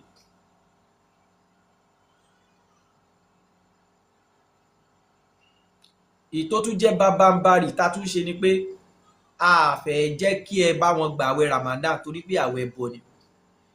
Accept request yẹn náà mo kí ló tẹ́ accept ẹ̀ tẹ́ bá jẹ́ Muslim, ṣẹ́rùn báyìí àti wá sókè ni. Ẹ wá sókè, ẹ má bẹ̀rù, ẹ má fòyà, ẹ má bèébú, ẹ mú ẹ̀rí wá káwa náà ká fún yín lẹ́rìí. Àlùkùránì ló sọ pé ẹ bá wa ṣe wáàsí ní ọ̀nà tó rẹwà. Wọ́n sọ fún Muhammadu nínú Quran chapter 10 verse 94 pé tí o bá ń ṣe iyèméjì nípa nǹkan tá a sọ̀kalẹ̀ fún ọ, wọ́n ní kó tó àwọn àti afúnni tírà, wọ́n ní kó tó wà wá. So tí Muhammadu gan bá wà láyé ní táìmù tá a wà yìí, á invite ẹ wá sí TikTok, òun gangan náà á bá sọ̀rọ̀. Kò sẹ́ni tó tóbi tó ẹni tá a lè bá sọ̀rọ̀ Ọlọ́run. Nígbà ayé Prophet Muhammadu, àwọn Jew, àwọn Christian, wọ́n bá Prophet Muhammadu ṣe tó ń jò tọrọ kò gbọ́ ni. Tó wáyé pé ó ń bẹ láyé nìsín, á nìkan bá wa share sí. Àwọn àṣìṣe tó ṣe yẹn ó máa apologize pé àṣìṣe ni ẹ má bínú. Àwọn ọ̀rọ̀ tó sọ nínú Quran, ó máa apologize lórí gbogbo ẹ̀. Gbogbo ọ̀rọ̀ tó sọ pátápátá, Prophet Muhammadu máa apologize lórí ẹ̀. Prophet Muhammadu kò kọjá àṣìṣe yẹn làwa fi ń hàn yín wípé Muhammadu, ìwọ gan tó ń tẹ̀lé Muhammad, ìwọ gangan better Prophet Muhammad now. Ọ̀pọ̀lọpọ̀ mùsùlùmí tó ń bẹ comment section tí wọ́n ń type tí wọ́n ń kọ nǹkan yìí, ìgbé ayé tiẹ̀ gangan better Prophet Muhammadu. Muhammadu ó bá obìnrin 9 sùn ní alẹ́ ọjọ́ kan. 9 sùn ẹ̀ńtẹ̀yìn tẹ̀lé. Prophet Muhammadu bá obìnrin 9 ó bá sùn lálẹ́ ọjọ́ kan. Àwọn ìyàwó rẹ̀ ní o, ṣàpẹẹrẹ nìyẹn. Al-Quran ló sọ pé Muhammadu ní àpẹẹrẹ tí ẹ lè máa tẹ̀lé ní gbogbo ìgbà. Ìwọ tó bá tún gbàgbọ́ lórí yẹn, you can send request. Ó sì wà lábẹ́ pé ìlúdé tó fi ń tẹ̀lé tó fi jẹ́ mùsùlùmí. If you are a Muslim, you are emulating Prophet Muhammad. Jésù nìkan lọ̀rọ̀ yẹn gba ẹnu ẹ̀. Ìwé Hébérù orí 12 ó ní looking unto Jesus, the author and the finisher of our faith. Ẹ máa wo Jésù, olùpilẹ̀ṣẹ̀ àti aláṣepé ìgbàgbọ́ wa. Tẹ́ o bá ti lọ ń wo nǹkan mi tó bá lọ ń wo Muhammadu, ó ti wà nínú ẹ̀rọ. Mo sọ fún yẹn Muslim tẹ́ ń wò wà lálẹ́ ìṣẹ́, a fẹ́ kí ẹ rí wa gẹ́gẹ́ bí I'm not your enemy, we are brothers. We are calling your attention to something that is very serious. Àáfà kan ti wá tú Quran chapter 19 from verse 70 to 73 fún wa lálẹ́. Wọ́n sọ pé àwọn kọ̀ọ̀kan gbanú náà kọjá. Kí ló fẹ́ lọ ṣe nínú náà? Verse 72 Quran chapter 19 sọ pé lẹ́yìn náà á gba àwọn tí ó bẹ̀rù Allah là, á sì fi àwọn alábòsí sílẹ̀ lórí ìkúnlẹ̀. Ìwọ tó jẹ́ mùsùlùmí, kí lẹ fẹ́ lọ ṣe nínú náà? Sọ fún mi. Kí lẹ fẹ́ lọ ṣe nínú náà? Prophet Muhammadu, ìwé yín kan náà lọ sọ fún apó ta tẹ́tẹ́. Ó fi ọ̀rọ̀ Allah, ó fi Quran chapter 30 from verse 1 to 6 ó fi ta tẹ́tẹ́. Tó bá jẹ́ pé ayé òde òní láwọn Muslim rí pásítọ̀ kan tó wà nílé tẹ́tẹ́ àbọ̀mí tó ti ń ta bàbá Ìjẹ̀bú, wọn ò ní jẹ́ kí social media kó rest. Wọ́n ní ẹ wo pásítọ̀ yẹn, ẹ wo ó dẹ̀ pé rẹ̀ lólùṣọ́ àgùntàn, ó dẹ̀ pé rẹ̀ nígbà, ó dẹ̀ pé rẹ̀ láwo, ó dẹ̀ pé kíní kan, ó ń ta tẹ́tẹ́. Ṣẹ́ni tí wọ́n fẹ́ tẹ̀lé lélẹ̀ yóò báyé rẹ̀ jẹ́ ẹni tó ń ta tẹ́tẹ́. Ṣùgbọ́n nínú ìwé yín ìwé àdìsí fi hàn wá pé òjíṣẹ́ Allah ta tẹ́tẹ́. Ṣé rí pé ó ta tẹ́tẹ́ yẹn, èmi ò kì í ní problem pẹ̀lú ẹ̀ nítorí pé èèyàn lásán ni Prophet Muhammadu. In tí mo ní issue pẹ̀lú ẹ̀ ni pé ó wá lọ fi ọ̀rọ̀ Allah, ó lọ fọ̀rọ̀ Allah ta tẹ́tẹ́. Prophet Muhammadu lọ fi ọ̀rọ̀ Allah, ọ̀rọ̀ Ọlọ́run tí Quran bá jẹ tó bá ṣe iyebíye sí Prophet Muhammadu, tó bá pé lóòótọ́ ló ṣe iyebíye sí, yóò ṣe mú Quran tí ó fi lọ ta tẹ́tẹ́. Àfi bí èpè ìtaari yẹn ò tó. ǹjẹ́ ẹ tún wá mọ̀ pé àwọn ẹlẹ́bọ tún wá jẹ owó prophet Muhammadu àtàwọn sàbí? That's the problem. Tó bá nítorí tó yẹ kó fi ọ̀rọ̀ aláta tẹ́tẹ́, a lè bá wí lórí ìyẹn lọ́tọ̀ pé ó ṣe máa fọ̀rọ̀ aláta tẹ́tẹ́, ìyẹn ọ̀tọ̀. Wọ́n tún wá jẹ owó prophet Muhammadu tó túmọ̀ sí pé Allah tó ń bá sọ̀rọ̀ yẹn, Allah láti téèmù náà ti gẹ́ẹ̀tì Allah yẹn. Ọlọ́run ọba ó sọ̀rọ̀ ìkẹrin ẹ jẹ́ kí n tún wá fún yín ní ìkẹrin nípa tí Muhammadu ṣe. Ó tún wá sọ àsọtẹ́lẹ̀, àti wá lè classify àsọtẹ́lẹ̀ yẹn gẹ́gẹ́ bí àsọtẹ́lẹ̀. Mo ń gbé Mr. Yekin mi mọ̀ bóyá ẹ̀ tí mo wọ fún ni. Ẹ wá máa gbọ́ prophecy. Allah wá sọ pé àwọn Persian ti borí àwọn Róòmù níbi àwọn ilẹ̀ tí ó súnmọ́ wọn. Allah wá ní within 3 to 9 years. Allah nìyẹn o. Ẹ wo táwọn mùsùlùmí sí tọ́sọ Ọlọ́run wọn dà. Allah nìyẹn o. Wọ́n ní within 3 to 9 years àwọn Róòmù máa borí padà. Ilé tó túmọ̀ sí pé Ọlọ́run àwọn mùsùlùmí he has no accurate knowledge, no precise understanding. Ó wá ní pé láàrin ọdún 3 àríró ẹ̀rí, ọdún 4 ó wá pẹ́ jù tán, ọdún 5 ó wá pẹ́ yányányányán, ọdún 6 àti ẹ̀wà rírẹ̀ ló wá fẹ́ pín ọdún 7 ó tún wá ṣe kinní kan ọdún 8. Ẹ jẹ́ ká tún wá sọ pé bóyá ọdún 9 sọ̀rọ̀ Ọlọ́run nìyẹn. Fún gbogbo ẹ̀yin tẹ́ ẹ máa ń sọ pé mo gbọ́ táwọn ọmọ kan kó ti Bible verse kan lórí platform ẹ̀ pé Paul sọ nínú ìwé Róòmù ni pé tó bá ti ń bọ̀ bá mi mú aṣọ òtútù mi bọ̀, kò ka Quran ni. Mo sọ fún yín pé àwọn àfáà ọmọ kéékèèké tẹ há sọ̀rọ̀ láì kan mọ̀ ṣe dáwọ́ àwọn ọmọ Quran. Tó bá lọ sí Quran chapter 74, Allah sọ pé ìwọ Muhammadu tó daṣọ bóra dìde. Malami sọ pé nítorí pé Paul sọ pé bá mi mú aṣọ bóra mi bọ̀, wọ́n ní Bíbélì ò kì í ṣe ọ̀rọ̀ Ọlọ́run pé bóde ṣe máa sọ̀rọ̀ aṣọ bóra. Mo wá wo fídíò wọn títí pé Malam Yusuf gan ta rò pé wọ́n nímọ̀ because tẹ́ máa fi lè sọ fún wa pé ọ̀rọ̀ aṣọ tó jẹ mọ́ aṣọ òtútù tán sọ nínú Bíbélì ó disqualify Bíbélì láti jẹ́ ọ̀rọ̀ Ọlọ́run. Tán ka Quran ni, tán bá ka Quran wọ́n mọ̀ pé ó ń bẹ ní ibẹ̀ tán sọ pé ìwọ Muhammadu tó daṣọ bóra, wọ́n ní Muhammadu ń gbọ̀n pìpìpìpì. Allah wá sọ pé kó dìde. Kí ni ọ̀rọ̀ aṣọ bóra, kí ló ń ṣe nínú Quran? Ọ̀rọ̀ aṣọ ìbóra ẹ jọ̀ọ́ kí ló ń ṣe nínú Quran? Let me bring a Muslim. Ṣé nẹ́tíwọ́ọ̀kì ni mo gbé?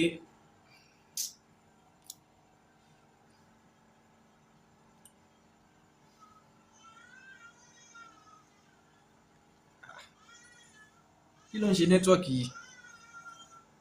Mo accept a request nísìnyí. Okay, you can try. Ń gbé àwọn èèyàn kan nẹ́tíwọ́ọ̀kì yẹn ṣe ẹjọ́ bá power tap.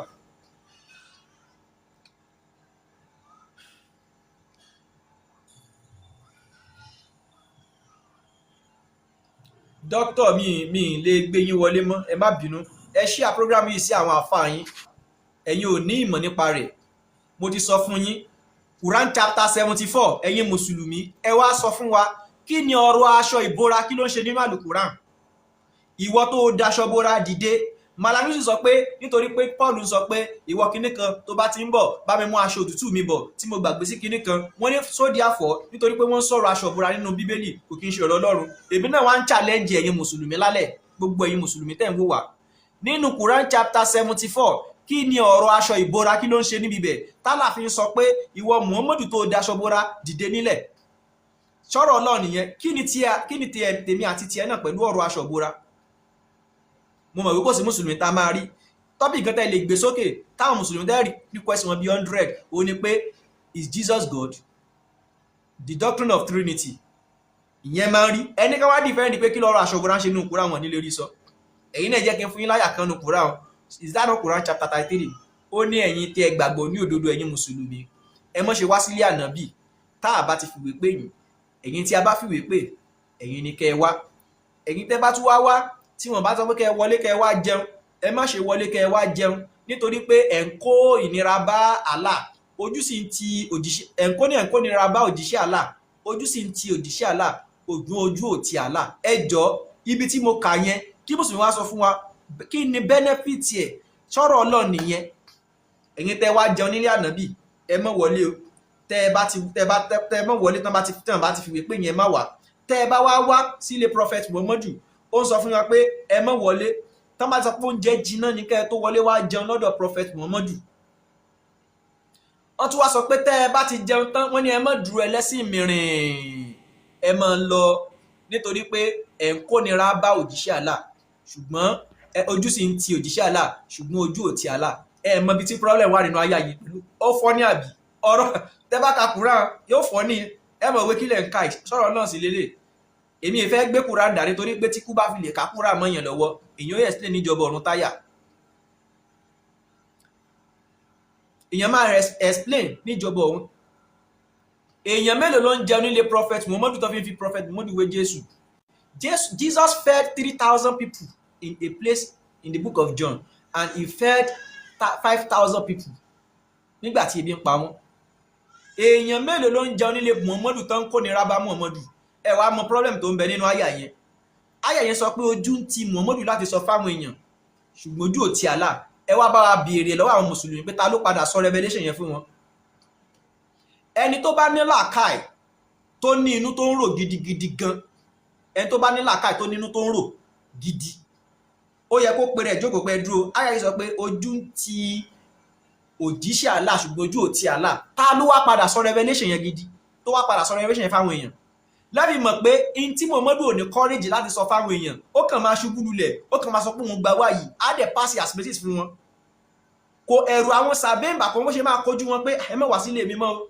gbèsè oúnjẹ ti fẹ́ pa mí o ṣàpá àfa kan wá sórí social media tó sọ pé ànábì ó jẹ gbèsè kú ni táìpẹ́ ẹnu Christian ló ti jáde ní ìsìn wọn àwọn mùsùlùmí máa fẹ̀sùn kàn yín pé ẹ̀ ń bú ànábì ẹ̀ ń bú òjíṣẹ́ we are not abusing your prophet we are only stating the obvious here bú prophet Muhammadu in tí wo eyín sọ nìyẹn ó ní ojú ń ti Muhammadu ṣùgbọ́n ojú ò ti Allah ta ló wá padà sọ revelation yẹn fáwọn èèyàn fáwọn tó bá wá ní làákàì ṣé yẹn jọ ọ̀rọ̀ Ọlọ́run Mr. Quadri ṣe network yìí ti dà àbí kí n máa continue pẹ̀lú Mr. Abdul.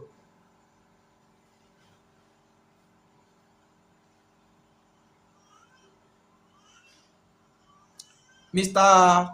Quadri Kudos where? Are you a Muslim or Christian?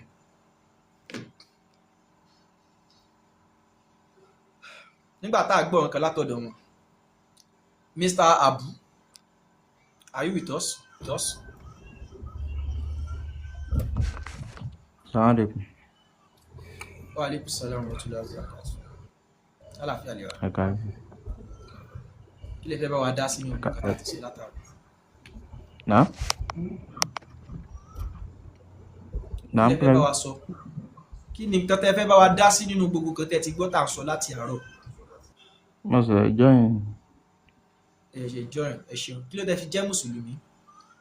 Why are you a Muslim? Mo nígbàgbọ́ nù ẹ̀. No. Kí ló dé tẹ́ fi kí ni nǹkan tẹ́ rí nínú Islam tẹ́ fi jẹ́ Mùsùlùmí?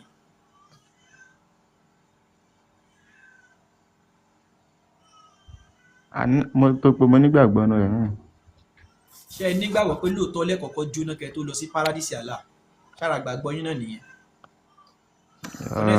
Ẹ kálẹ̀ sà. Ìyá kalẹ̀ ọ̀hún báwo ni? Adúpẹ́ sà. Ẹ jẹ́ fún mi sọ nílé. Ṣé ara àgbàgbọ́ yín náà ni pé ẹ kọ́kọ́ jóná kẹ́ tó dé paradísì Allah? Dára kò sí. Ṣé ẹ lè sí Sahih Bukhari 65:35 lọ́dọ̀ yín? Kò sáàdìsì lọ́dọ̀ kò sí àdìsì kankan lọ́dọ̀ mi. Quran ṣé Quran ń bẹ lọ́dọ̀ tí yín? Kò sí lọ́ọ̀ mi báyìí ni. Kí wàá lè fi bá wa kí lè fi dá wa lẹ́kọ̀ọ́ kí lẹ́bọ̀ lè ṣe máa dáhùn ìbéèrè wa tàbá béèrè lọ́wọ́ yín. Béèrè lọ́wọ́ mi. Quran chapter 19 from verse 70 to 72 sọ pé gbogbo yín lẹ́kọ̀ọ́kọ́ dénú náà ó ní lẹ́yìn náà verse 72 a ó gba àwọn tí ó bẹ̀rù aláòlà a sì fi àwọn aláwò sílẹ̀ ní orí ìkúnlẹ̀ nínú náà. Tẹ́lẹ̀ bá ń gbé sókè kí n kà ó. Okay.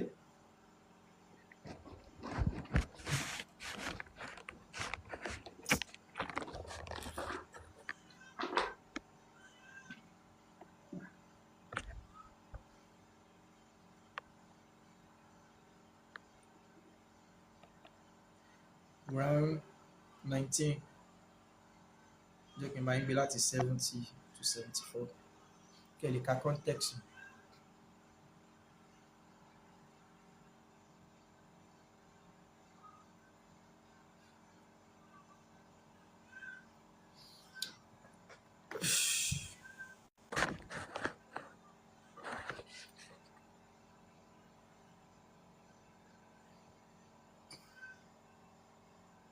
Ẹ má bínú, network yìí slow ni.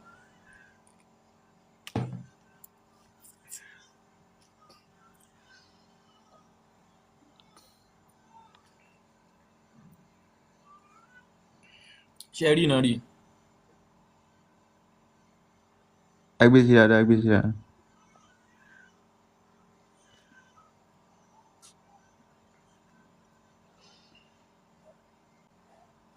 Ẹ jẹ́ kí n bá yín kà torí àkókò. Ó ní then verse 70 sọ pé then surely it is we who are most knowing those most worthy of burning therein. Ó ní àwa la nímọ̀ àwọn tí ó yẹ kó jóná dáadáa nínú ọ̀run àpáàdì. Verse 71 sọ pé and there is none of you except he will come to it. This is upon your Lord an inevitability decree. Ó ní kò sí kankan nínú yín pátápátá látòrí Malam Yusuf, akadẹ Ustaz Jamiu, gbogbo yín pátápátá àwọn àfáà yín wọ́n ní kò sí kankan nínú yín ó di dandan àyàfi kẹ́ ẹ débẹ̀ kí ilẹ̀ fẹ́ lọ ṣe. Ẹ jẹ́ ká tẹ̀síwájú. Ó ní that's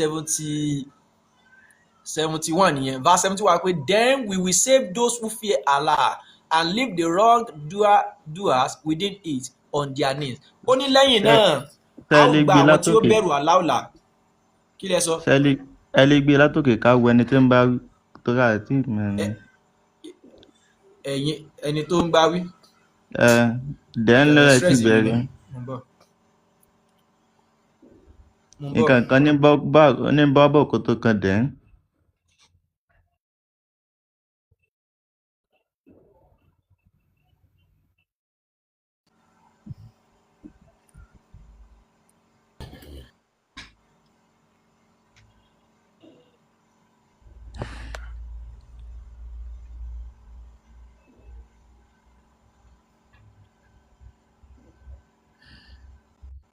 Níbo lẹ ti fẹ́ bẹ̀rẹ̀?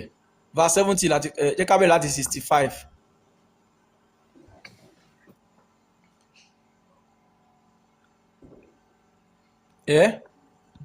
Kúránkẹ́ láì pé. Mi ì gbọ́ àfa àbí nẹ́tíwọ́ọ̀kì mi ni. Kúránkẹ́ láì pé sẹ́. Ẹ fẹ́ kan ṣí lọ́dọ̀ yín bí ohun tí mo sọ fún yín látàárọ̀ ní Quran chapter 19. Quran 19 ẹ ṣí lọ́dọ̀ yín yẹn ló lè dùn. Ẹ kà ní Lárúbáwá kẹ́ ẹ tú fún wa. Quran chapter 19 from verse 71 to 70. My time yìí ní ìsìtòrí ní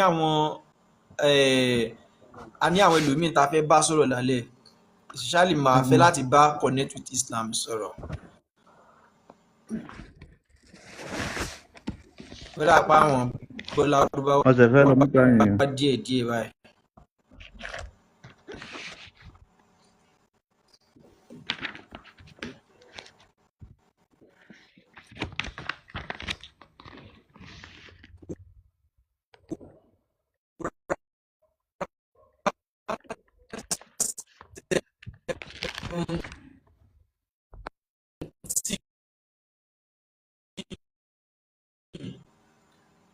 From verse 71 to 73. Ó ní kò sí kankan nínú ẹ̀yin mùsùlùmí àyàfi kẹ́ ẹ jóná. Ìwọ tó bá jẹ́ mùsùlùmí tó mọ̀ pé ayérayé rẹ that is very precious to you, Islam lẹ́la. Bí ọ̀sẹ̀ tó ń bọ̀ lọ Quran a lè dárúkọ Sabian nínú Bíbélì lọ́nà mẹ́rin. Bíbélì jẹ́ ká mọ̀ nǹkan kan nípa àwọn Sabian. Wọ́n lọ sí Job chapter 1 verse 15. Àwọn tó wá kó kẹ́tẹ́kẹ́tẹ́ Jóòbù àtàwọn dọ́ńkì àti gbogbo nǹkan tó ń sin àwọn màálù rẹ̀ àwọn Sabians ni. Mo pé wá sí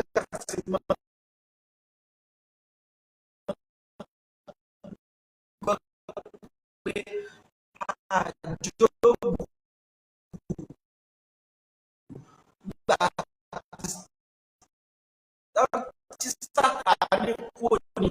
wájú Ọlọ́run tó fẹ́ lọ bà nǹkan Jóòbù jẹ́, tó fẹ́ lọ kó Jóòbù, máa kó sínú ní àwọn Sabians. Muhammadu ti ní ìwádìí ìjìnlẹ̀ fi yé wa pé Prophet Muhammad fìgbà kan ṣe Sabians rí.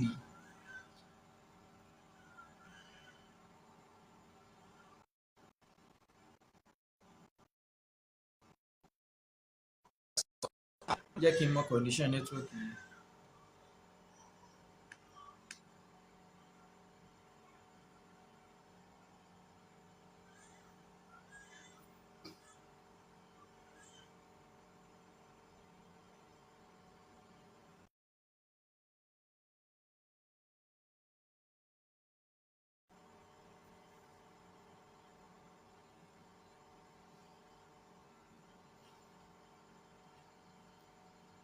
Ẹ̀yọ̀ ṣe ti ń gbọ́ mi báyìí.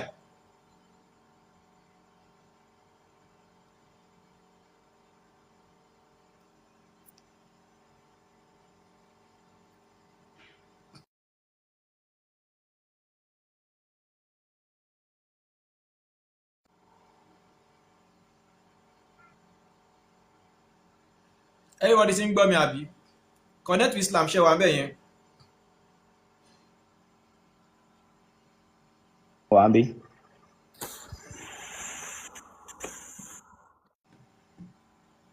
ṣé ò ń gbọ́ mi? Ẹ̀yin gan lẹ́rù pé bí mọ̀ rò pé network mi ti sá lọ pátápátá. Mo ń gbọ́ yín. ok kálẹ̀ o. Ẹ kálẹ́. Yeah. So topic why are you still a Muslim? So nǹkan mo fẹ́ sọ̀rọ̀ lé lórí nìyẹn. So mi mọ kí n tó bẹ̀rẹ̀, mi mọ bóyá fọ́mátì kan wà ní so that màá lè follow ẹ̀.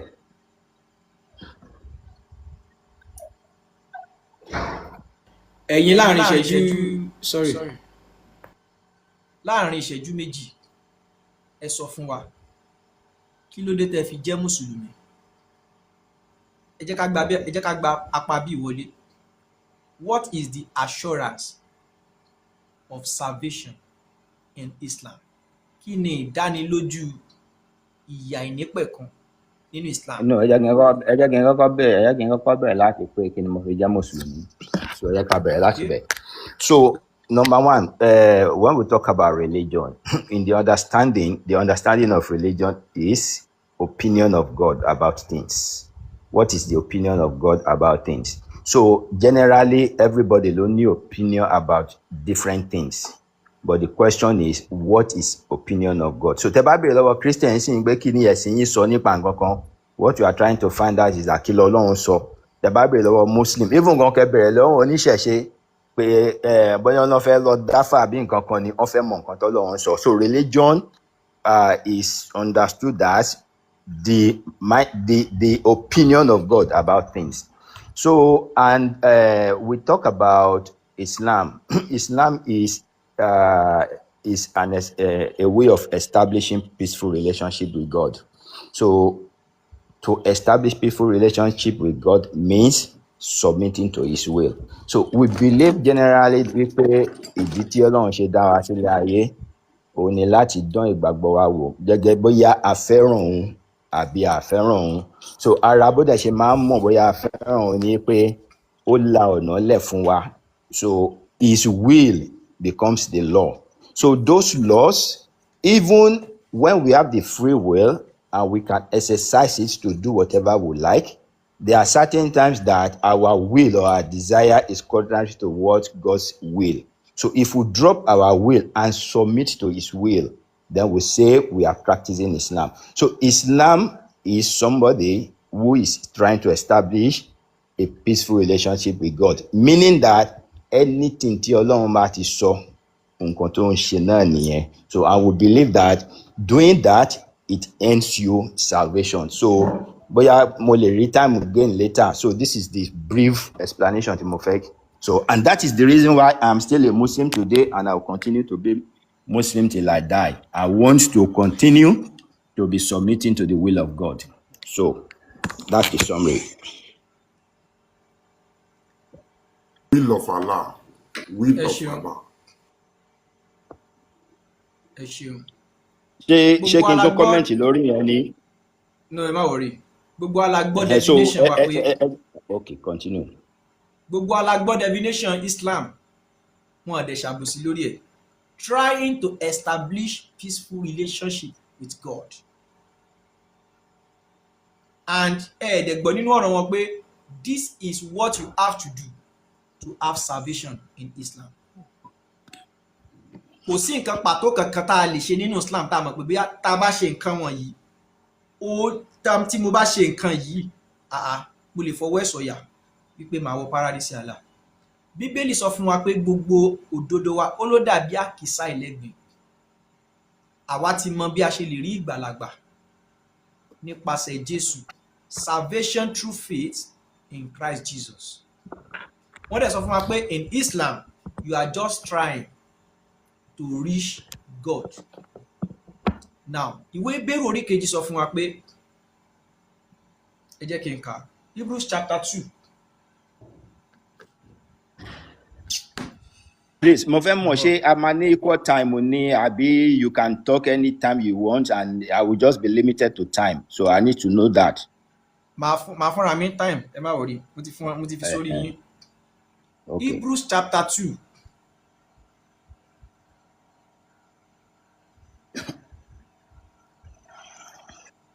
Verse 1 to 3 or to 4. Only therefore we ought to give the more earnest heed to the things which we have heard, lest at any time we should let them slip. For if the word spoken by angels was steadfast, and every transgression and disobedience receive a just recompense of reward, how shall we escape if we neglect so great salvation, which at first began to be spoken by the Lord, and was confirmed unto us by them that had him? Verse 4. God also bearing them witness both with signs and wonders, and diverse miracles, and gift of the Holy Ghost, according to his own wills. Ìwé Hébérù jẹ́ kí a mọ̀ pé God always bearing his prophets witness with signs and wonders. Ó wá tún dárúkọ pé ẹ jẹ́ kí n tún kà fún wa ká gbọ́. God bearing them witness both with signs and wonders. You can have signs, you can have wonders with diverse miracle, number 4. And gift of the Holy Ghost. Èwo nínú nǹkan márààrún tá a kà kalẹ̀ ni Muhammadu ní tá a fi lè mọ̀ pé òjíṣẹ́ Ọlọ́run tó mú ìgbàlà wá fún wa ni. Nítorí pé tá a bá bẹ̀rẹ̀ láti inú ìwé Genesis, God always began the conversation of salvation. Ó yọ sí Ádámù nínú ọgbà. Adam, where art thou? Ó ní ẹ̀rù bá mi nígbà tí gbogbo ohùn rẹ̀. Genesis chapter 15 verse 6. Abraham believed God, and it was accounted for him as righteousness. Kò kí n ṣe pé Abraham ṣiṣẹ́ kankan o. Ó ní Abraham gba Ọlọ́run gbọ́. Ìgbàgbọ́ rẹ̀ nínú Ọlọ́run a sì kà sí fún òdodo. You can open it. Genesis chapter 15 verse 6. Ká wá compare sí John 3:16. For God so loved the world, he gave his only begotten son. Whosoever believe, we can see that the message of the Bible is consistent when it comes to salvation. Now, connect with Islam. Kí la ní láti ṣe nínú Islam tá fi máa dìgbàlà? Àkọ́kọ́, ẹ̀kejì, nǹkan márùn-ún tí Bíbélì kà kalẹ̀ wípé a fi máa mọ̀ pé ẹni láti ọ̀dọ̀ Ọlọ́run ló ti wá tó rán sí gbogbo ayé. Èwo ni Prophet Muhammadu ló ní ní ibẹ̀? So I'm going to time you. God bless you. Ẹ̀yin tẹ́ ní mo sọ̀rọ̀ ju mo time ara mi sórí wọn náà. Kí ló tẹ̀ ń ṣe báyìí Muslim? Má worry, it's okay. It's about in time. So how many minutes are for missing? 3. Good. So definition tí mo give lákọ̀ọ́kọ́ is just to tell you about why I'm a Muslim. So you are now talking about what is the salvation in Islam. Is there salvation in Islam? Absolutely yes. So tabawo nǹkan tí à ń sọ, which is logical and it is consistent with all the teachings of all the previous prophets. Kí ni nǹkan náà ni pé Ọlọ́run dá wa sílé ayé. Allah says in Quran chapter 91 verse 7 to 10, Allah said, by the soul and the enlightenment given unto it as to what is right and as to what is wrong.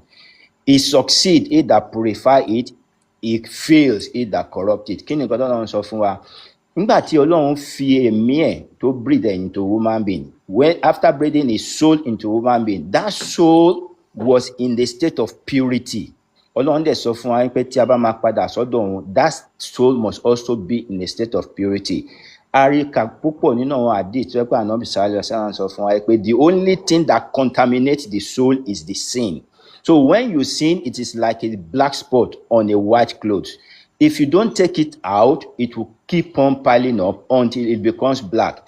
And any soul that is black or dented can never enter the kingdom of God, can never enter paradise. So that is why the soul must be returned in the state of purity. So when we talk about salvation in Islam, we are saying, what are we going to do in order that when we return back to God, the soul will return back in the state of purity. So Allah told us that we have to submit to His will, because it's like He has given us the manual of life on how to operate the soul, so that when we return back to Him, we'll go back in the state of purity. So the same thing, just like I said, it is consistent with the previous prophet. For example, in the book of Deuteronomy chapter 10 verse 12 to 13, only, and now Israel, what does the Lord your God ask you but to fear the Lord your God, to walk in obedience to Him, to love Him, to serve the Lord your God with all your heart and with all your soul, and to observe the Lord's command and decree that I am giving you today for your own good.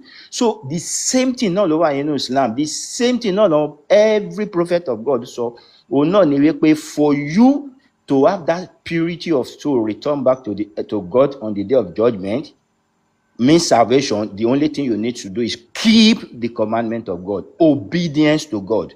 So the question you asked me about the 5 questions has nothing, number one, to do with even the topic we are talking now. So if you want to engage me on why is Prophet Muhammad a prophet of God, we can be discussing that. But what we are discussing is, why am I a Muslim and what do I need to get salvation? So salvation in Islam is in Islam, and it is by obeying, complying to the word of God. God bless you, sir. Gbogbo àná la rí bí ó ti ń lọ. There is no specific thing that kan sọ fún wa pé we should obey the commandment of God. And what is the commandment? The 10 commandments in the Bible. There is referring us back to the 10 commandments in the Bible. Love your God and love your neighbor. Wọ́n ní wọ́n sọ fún wa. We should love God and we should love our neighbors. Ibo wa ni àwọn òpó márùn Islam ti wá jẹyọ. Àdísì kan wà tí wọ́n bí Prophet Muhammadu. Àwọn tó sọ fún wa pé we should keep the commandment of God, and that is the only requirement to enter the paradise of Allah. Wọ́n wá ń bí Prophet Muhammad. Prophet Muhammad sọ pé anybody that believe that Allah is one will enter paradise. Anyone be pé even if that person is a fornicator, Prophet Muhammad sọ pé àní yóò wọ paradise Allah. Wọ́n ní tó bá jẹ́ adigunjalè ńkọ́? Ẹ jọ̀ọ́, ṣé ẹni tó pa 10 commandment mọ́ ṣá máa jí nǹkan ọmọ nìkejì? Ṣé ẹni tó pa 10 commandment mọ́ ṣá máa ṣe àgbèrè? Lẹ́nu Prophet Muhammad ló fi sọ nínú àdísì pé the only requirement is to believe in Allah. Wọ́n wá ń bí pé kò bá jẹ́ olè, ó ní yóò wọ paradise. Kò bá jẹ́ ọlọ́ṣà, yóò wọ paradise. Kó jẹ́ alágbèrè, kó jẹ́ iṣẹ́ ibi tí ò bá rí kó máa ṣe. If truly 10 commandments wọ́n sọ fún wa yẹn wípé òun ni tí Islam rí kwaya tó ń béèrè lọ́wọ́ gbogbo àwọn ènìyàn wípé kí wọ́n ṣe láti wọ paradise Allah. Ẹ jọ̀ọ́, àwọn hadith tí mo kó ti kalẹ̀ ṣé kò sí lára 10 commandments ni?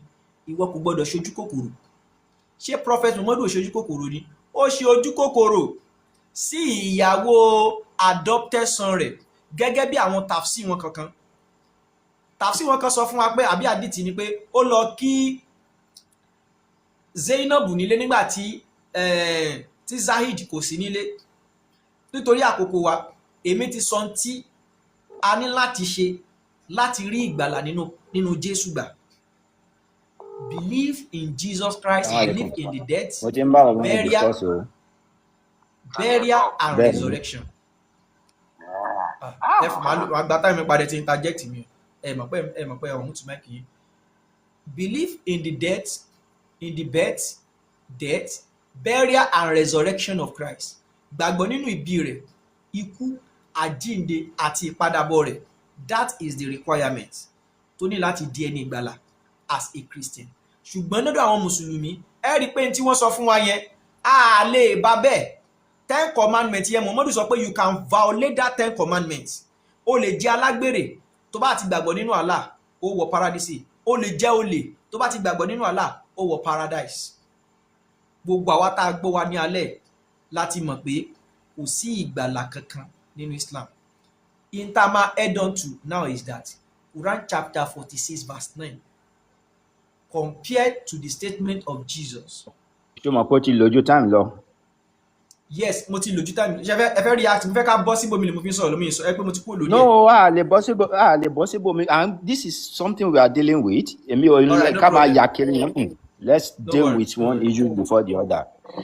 Okay. So I will not like us to be shooting guns. Ẹ jẹ́ ká conclude lórí nǹkan kan kò ní pé à ń jàmbá káàkiri. Gbogbo anything tó bá ní against Islam, I will respond to you swiftly and on point. So but nǹkan tó wà nísìnyí ni pé number one, ó kọ́kọ́ ń sọ fún wa yìí pé following the God's command means the 10 commandments. No, that is absolutely not true. Even in the Bible, 10 commandments is not the law that God gave. Ìbẹ̀rẹ̀ commandment ló fún wọn ní 10. It gave them more than any. When you talk about law of God, you are talking about His will. Nǹkan tó lọ́n bá ti desire, once you do something contrary to it, you are violating His law. It becomes a sin. So it's not just 10 commandments. Now, nǹkan tó lọ́n sọ fún wa nínú Quran bí mo ṣe kà lẹ́ẹ̀kan, ó ti fún wa ní soul, ó ti fún wa ní enlightenment to what is right and what is wrong. What is right and what is wrong is that He has made known to us what He wants us to do and what He does not want us to do, and He has given us the free will. So human being as we are, definitely we are always bound to commit mistake and whatever. So is there any way for us to get out from this sin? So Ọlọ́run sọ fún wa pé while you are even sinning, when you even commit sin, it is not your end. What He requires from you is for you to repent from your sin, and that's what Quran says in Quran chapter 39 verse 53. Say, "Oh my servant who has gone against their soul, despite not the mercy of Allah. For Allah forgives sins, for is often forgiving the merciful. Turn ye back to your Lord in repentance and ask for His forgiveness, and He's going to forgive you." This is exactly what even the Bible equally told us. If you go to the book of Isaiah 55 verse 11, he mentioned the same thing, that what do God require from you? He said, if you repent and you walk with God, He will surely forgive you. So in the provision that God gave the prophet right from the Adam till the time of Jesus, what you are required to do for you to have salvation is that you repent from your sin. Blood of anybody can never redeem you from your sin. It is God that atoned for your sin. But the prophet made us to understand that it is not your good deed that will save you, but it is the mercy of Allah. It is the mercy of Allah that atones for your sin, that makes Allah to forgive you. However, there is a condition. The condition is that for you to earn that mercy from Allah, you have to submit to His will. You cannot do but to submit to His will. So that is when Allah knows whether you have truly repented or you did not truly repent. So you need to quote Islam the way it is. It is by Allah's mercy that men are saved, but for you to earn that mercy, you have to submit to His will, His law, His desire, His everything, not just 10 commandments. Rapport. Yes, sir. Yeah, sorry. Sir? Can I just make a quick submission so Ẹ jẹ́ kí n fún yín 2 everybody? minutes kẹ́bi. So once tó bá dé fún wọn ní tó bá fún mi ò mind pé kán Sorry, fún wa ní submission, no, but I will react to the submission. please, sir. No problem. Brother Paul, Yes, sir. don't bring any, stand on your Bible and let Collector Islam stand on his own Quran. Being say, our Bible said about 10 commandments, even Quran has obeyed. No, stand on your own Quran, bring all your evidence from your Quran. Don't go inside Bible. And Brother Paul will bring all his evidence from Bible. He will not go into Quran. Because being comparing two of them together is just like you are comparing your Quran to Bible. So stand on your own book. Let Brother Paul stand on his own book. I think that one will be better. All right. Thank you, sir. Do you want to react to that, Connect with Islam? Yes, I have to react to that. Nǹkan tó ń sọ yẹn is good. When we are presenting our mode of salvation, you can do that. However, Paul may disagree that my mode of salvation is not correct. So if he wants to criticize my mode of salvation, of course, he needs to tell me that it is not consistent, and he needs to establish that. I can equally come and say, no, what you are presenting to me as salvation in your own religion is not correct. And I can equally go to your Bible to demonstrate to you why it is not. You understand what I mean? So we can still do that. Why we are proving that this is the salvation in our something. Yes, I understand and I commend that brother, because I can't use your Bible to prove that Islam as salvation. I have to use Quran and also Islamic text. The same thing with you. However, we can still say that no, from what your book says, it is not consistent, and you can equally do that to me. So I don't think there's any problem with that.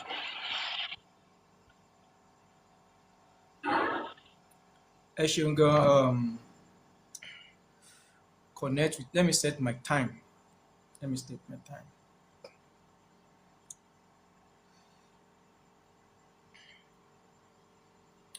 I want to give us like 5 Bible verses that talks about salvation, what we need to do. Kí ni a máa ṣe? Tó bá bi pé why are you a Christian? I will tell people that because mo ní ìrètí, mo sì ní ìgbàgbọ́ pé mo ti di ẹni ìgbàlà nígbà tí mo ṣì wà láyé gan. I am safe, eternally safe. Tá bá ka Romans, the book of Romans chapter 6, verse 23. Only for the wages of sin is death, but the gift of God is eternal life in Christ Jesus our Lord. Ikú òun ni èrè ẹ̀ṣẹ̀, ṣùgbọ́n ẹ̀bùn Ọlọ́run fún wa. Eternal life is a gift of God fún ẹ̀dá ènìyàn. Eternal tá à ń sọ yìí, you cannot earn it by works.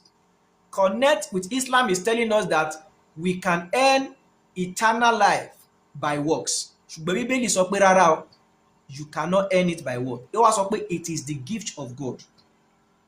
Tá bá lọ sínú ìwé John chapter 14 verse 6. Jesus sọ pé I am the way, I am the truth, and the life. No one comes to me, to the Father, except through me. Kò sí ẹni tí ó lè dé ọ̀dọ̀ Bàbá àfi nípasẹ̀ mi, to believe in Jesus Christ. Romans chapter 1 verse 16. I am not ashamed of the gospel of Christ, for it is the power of God unto salvation. Bíbélì sọ fún wa pé èmi ò tijú ìrere ti Kristi, nítorí pé ìrere Kristi tẹ́ rí yẹn, òun ni agbára Ọlọ́run sí ìgbàlà fún oníkúlùkù ẹni tí ó bá gbàgbọ́. Mo dẹ̀ kó ti Genesis chapter 15 verse 6. In the Old Testament, if you look at it critically, you will see that what gives you salvation is faith. Genesis 15 verse 6 says that Abraham believed God and it was accounted for him, or it was credited for him as righteousness. Abraham gba Ọlọ́run gbọ́, a sì ka ìgbàgbọ́ rẹ̀ sí fún òdodo. Tá bá lọ sínú ìwé Hébérù, ó ní what shall we say to this thing? that Rahab the harlot, Samson obtained faith. Kí ni ká sọ sí nǹkan wọ̀nyí? Wípé Rahab the harlot, Samson, ó tún dárúkọ ẹnìkan, wípé wọ́n rí ìgbàlagbà nípasẹ̀ ìgbàgbọ́. It simply means that in Christianity, can you see, I'm bringing my evidence from the Old Testament. Rahab the harlot is in the Old Testament. Samson is in the Old Testament. They receive faith. They receive salvation. They obtain salvation through faith. Ẹni kí wọ́n fún wa. Ìta ní láti ṣe pàtó. Láì. Okay, wọ́n ní time it. Àwọn comments ẹ̀jẹ̀ ti yarí o. Go ahead. Mo rò pé kí n lo home advantage ní now. Kí ló dé? Connect with Islam. Go ahead. No wùrúwùrú. Connect mo ti set the time of. Let me end it and start it again.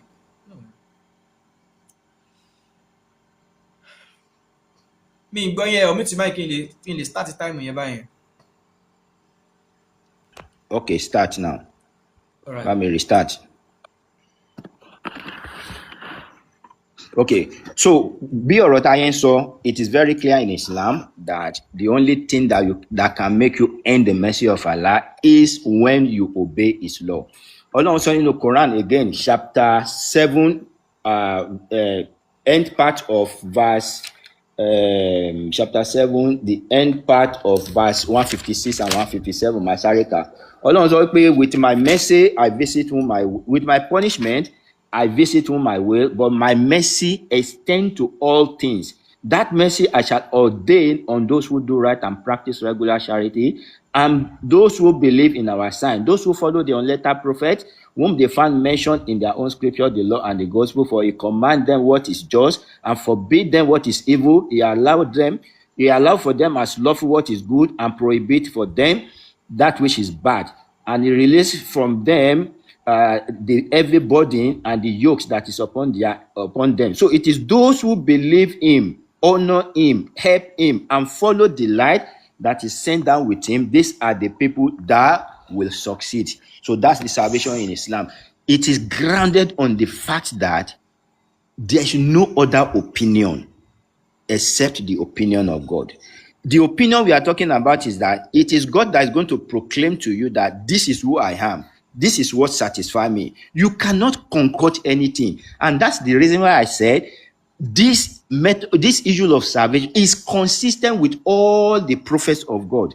Now, my brother has been saying something about, let me quickly bring something, even in the Old Testament, because I have to also tell you that what we believe is consistent with what the Old Testament said. When God was making the covenant with the children of Israel, according to the book of Deuteronomy chapter 30, verse 10 to 14, he said, if you hearken to the voice of the Lord and keep all his commandments and his statutes as written in the book of the law, for it is, he said, and turn to the Lord with all your heart and with all your soul. For this commandment which I command it today is not hidden, neither is it too far off. It is not in the heaven that you should say, we shall go to the heaven to bring it, that we may hear and do it.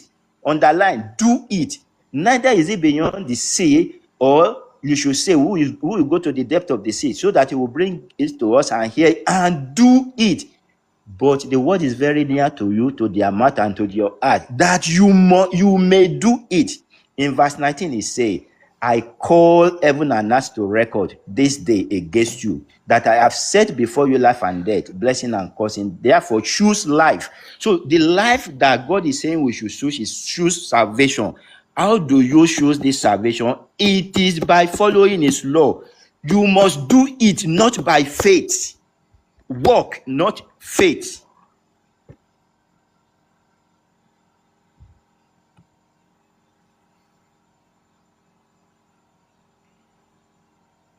Okay, that we want to your time. Let me set my time.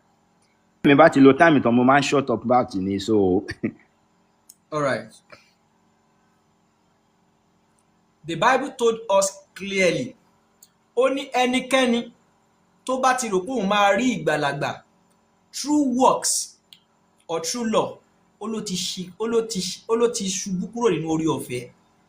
If you think this is presentation is telling us Christian, ó ń sọ fáwọn Kristẹni pé Islam kò í ṣe ọ̀nà tó yẹ kó tọ̀ torí Bíbélì sọ fún wa wípé ẹnikẹ́ni tí ó bá ti rò wípé òun lè rí ìgbàlagbà nípa iṣẹ́ òfin by doing works ẹni yẹn ti ṣubú kúrò nínú oore ọ̀fẹ́. Kí ni Paul sọ nínú 1 Timothy chapter 1 verse 15? Let's hear what the Bible says. Ó ní pé this is a faithful saying. Ó ní eléyìí ní nǹkan tó yẹ kí àmì àti ẹ kí a máa wí káàkiri. And worthy of all acceptation. Ó sì yẹ kí gbogbo oníkúlùkù ènìyàn kí ó tẹ́wọ́ gbà. That Christ came into the world to save sinner of whom I am chief. Ó ní eléyìí gẹ́gẹ́ ló yẹ kí a máa sọ. Kí n sọ fún Connect with Islam kan ní pé bẹ́ẹ̀ ló wí pé Jésù wá sínú ayé láti gba àwọn ẹlẹ́ṣẹ̀ láyé tí mo jẹ́ pàtàkì nínú wọn. Kò sẹ́ni kankan tí kò kí n ṣe pàtàkì nínú àwọn ẹlẹ́ṣẹ̀. Pẹ̀lú bọ́n yẹn sọ pé by obeying the commandment of Allah, if we are to put it unto him, do you really keep the commandment of Allah? Wọ́n sọ pé àwọn òṣùọ̀. Àbí tó bá pé rate yourself before Allah with your works and your good deeds. Tó bá ní kán rate ara wọn kò ní jọ wá lórí tó bá sọ pé àwọn gba 10%. Ṣé 10% yẹn ló fi fẹ́ obtain salvation níwájú Ọlọ́run? Paul wá sọ pé eléyìí gẹ́gẹ́ ló yẹ kí a máa wí tó sì yẹ kó jẹ́ fún ìtẹ́wọ́gbà pé Jésù Kristi wá sínú ayé yìí ó wá kú fún àwọn ẹlẹ́ṣẹ̀ èyí tí èmi tí mo jẹ́ pàtàkì nínú àwọn ẹlẹ́ṣẹ̀ yẹn. He came to save the world. Ó wá sọ pé ẹnikẹ́ni tó bá ti rò pé òun fẹ́ rí ìgbàlagbà nípa ṣe sí òfin ó ní wọ́n ti ṣègbé kúrò nínú oore ọ̀fẹ́. Ẹ jẹ́ ká ka Titus chapter 3 verse 5. Ó ní not by works of righteousness which we have done. Kìí ṣe nípa iṣẹ́ òfin tí èmi àti ẹ ti ṣe. Not by works of righteousness. Kìí ṣe nípa ìwà mímọ́ tèmi àti ẹ tí a gbé. But according to his mercy, he saved us. Ṣùgbọ́n nípa àánú rẹ̀, òun ló fi gbà wá. By the washing of regeneration and renewing of the Holy Spirit. Ìwọ Kristẹni, ọjọ́ tí o bá ti sọ pé mo gbàgbọ́ nínú ìbí, ikú, àjíǹde àti ìpadàbọ̀ Jésù, you receive the gift of Holy Spirit. It is a seal on you. In Christianity, kò ní di ká ṣe máa parabulate. A ò lè rí ìgbàlagbà nínú tán sọ fún wa. Kí wá ní àwọn òfin Allah yẹn gan, ẹ jẹ́ ká kà sílẹ̀ fún wa. Kò ní surprise wa tó bá padà dé 1000 laws. Our comment section yìí. So Connect, open your mic and let's go 5 minutes because that 3 minutes is not okay. Okay, so it is very evidently clear that according to the law of Islam, which I say is consistent with all the previous prophets, the only thing that is required for you to earn salvation or to earn the mercy of God is for you to keep his law. Tabati one read doctrine kan tó ń sọ fún wa pé you don't need to keep the doctrine of law, then we know that that thing is coming from the devil. So even gbogbo nǹkan tí brother wa ń quote fún wa yìí, a máa rí pé it is against all what the previous prophet quoted, and that is what a máa wo àwọn tó jẹ́ pé wọ́n gbọ́rọ̀ lẹ́nu Jésù fúnra rẹ̀ directly. They equally understand the fact that you cannot be saved by your faith, because how do you show your faith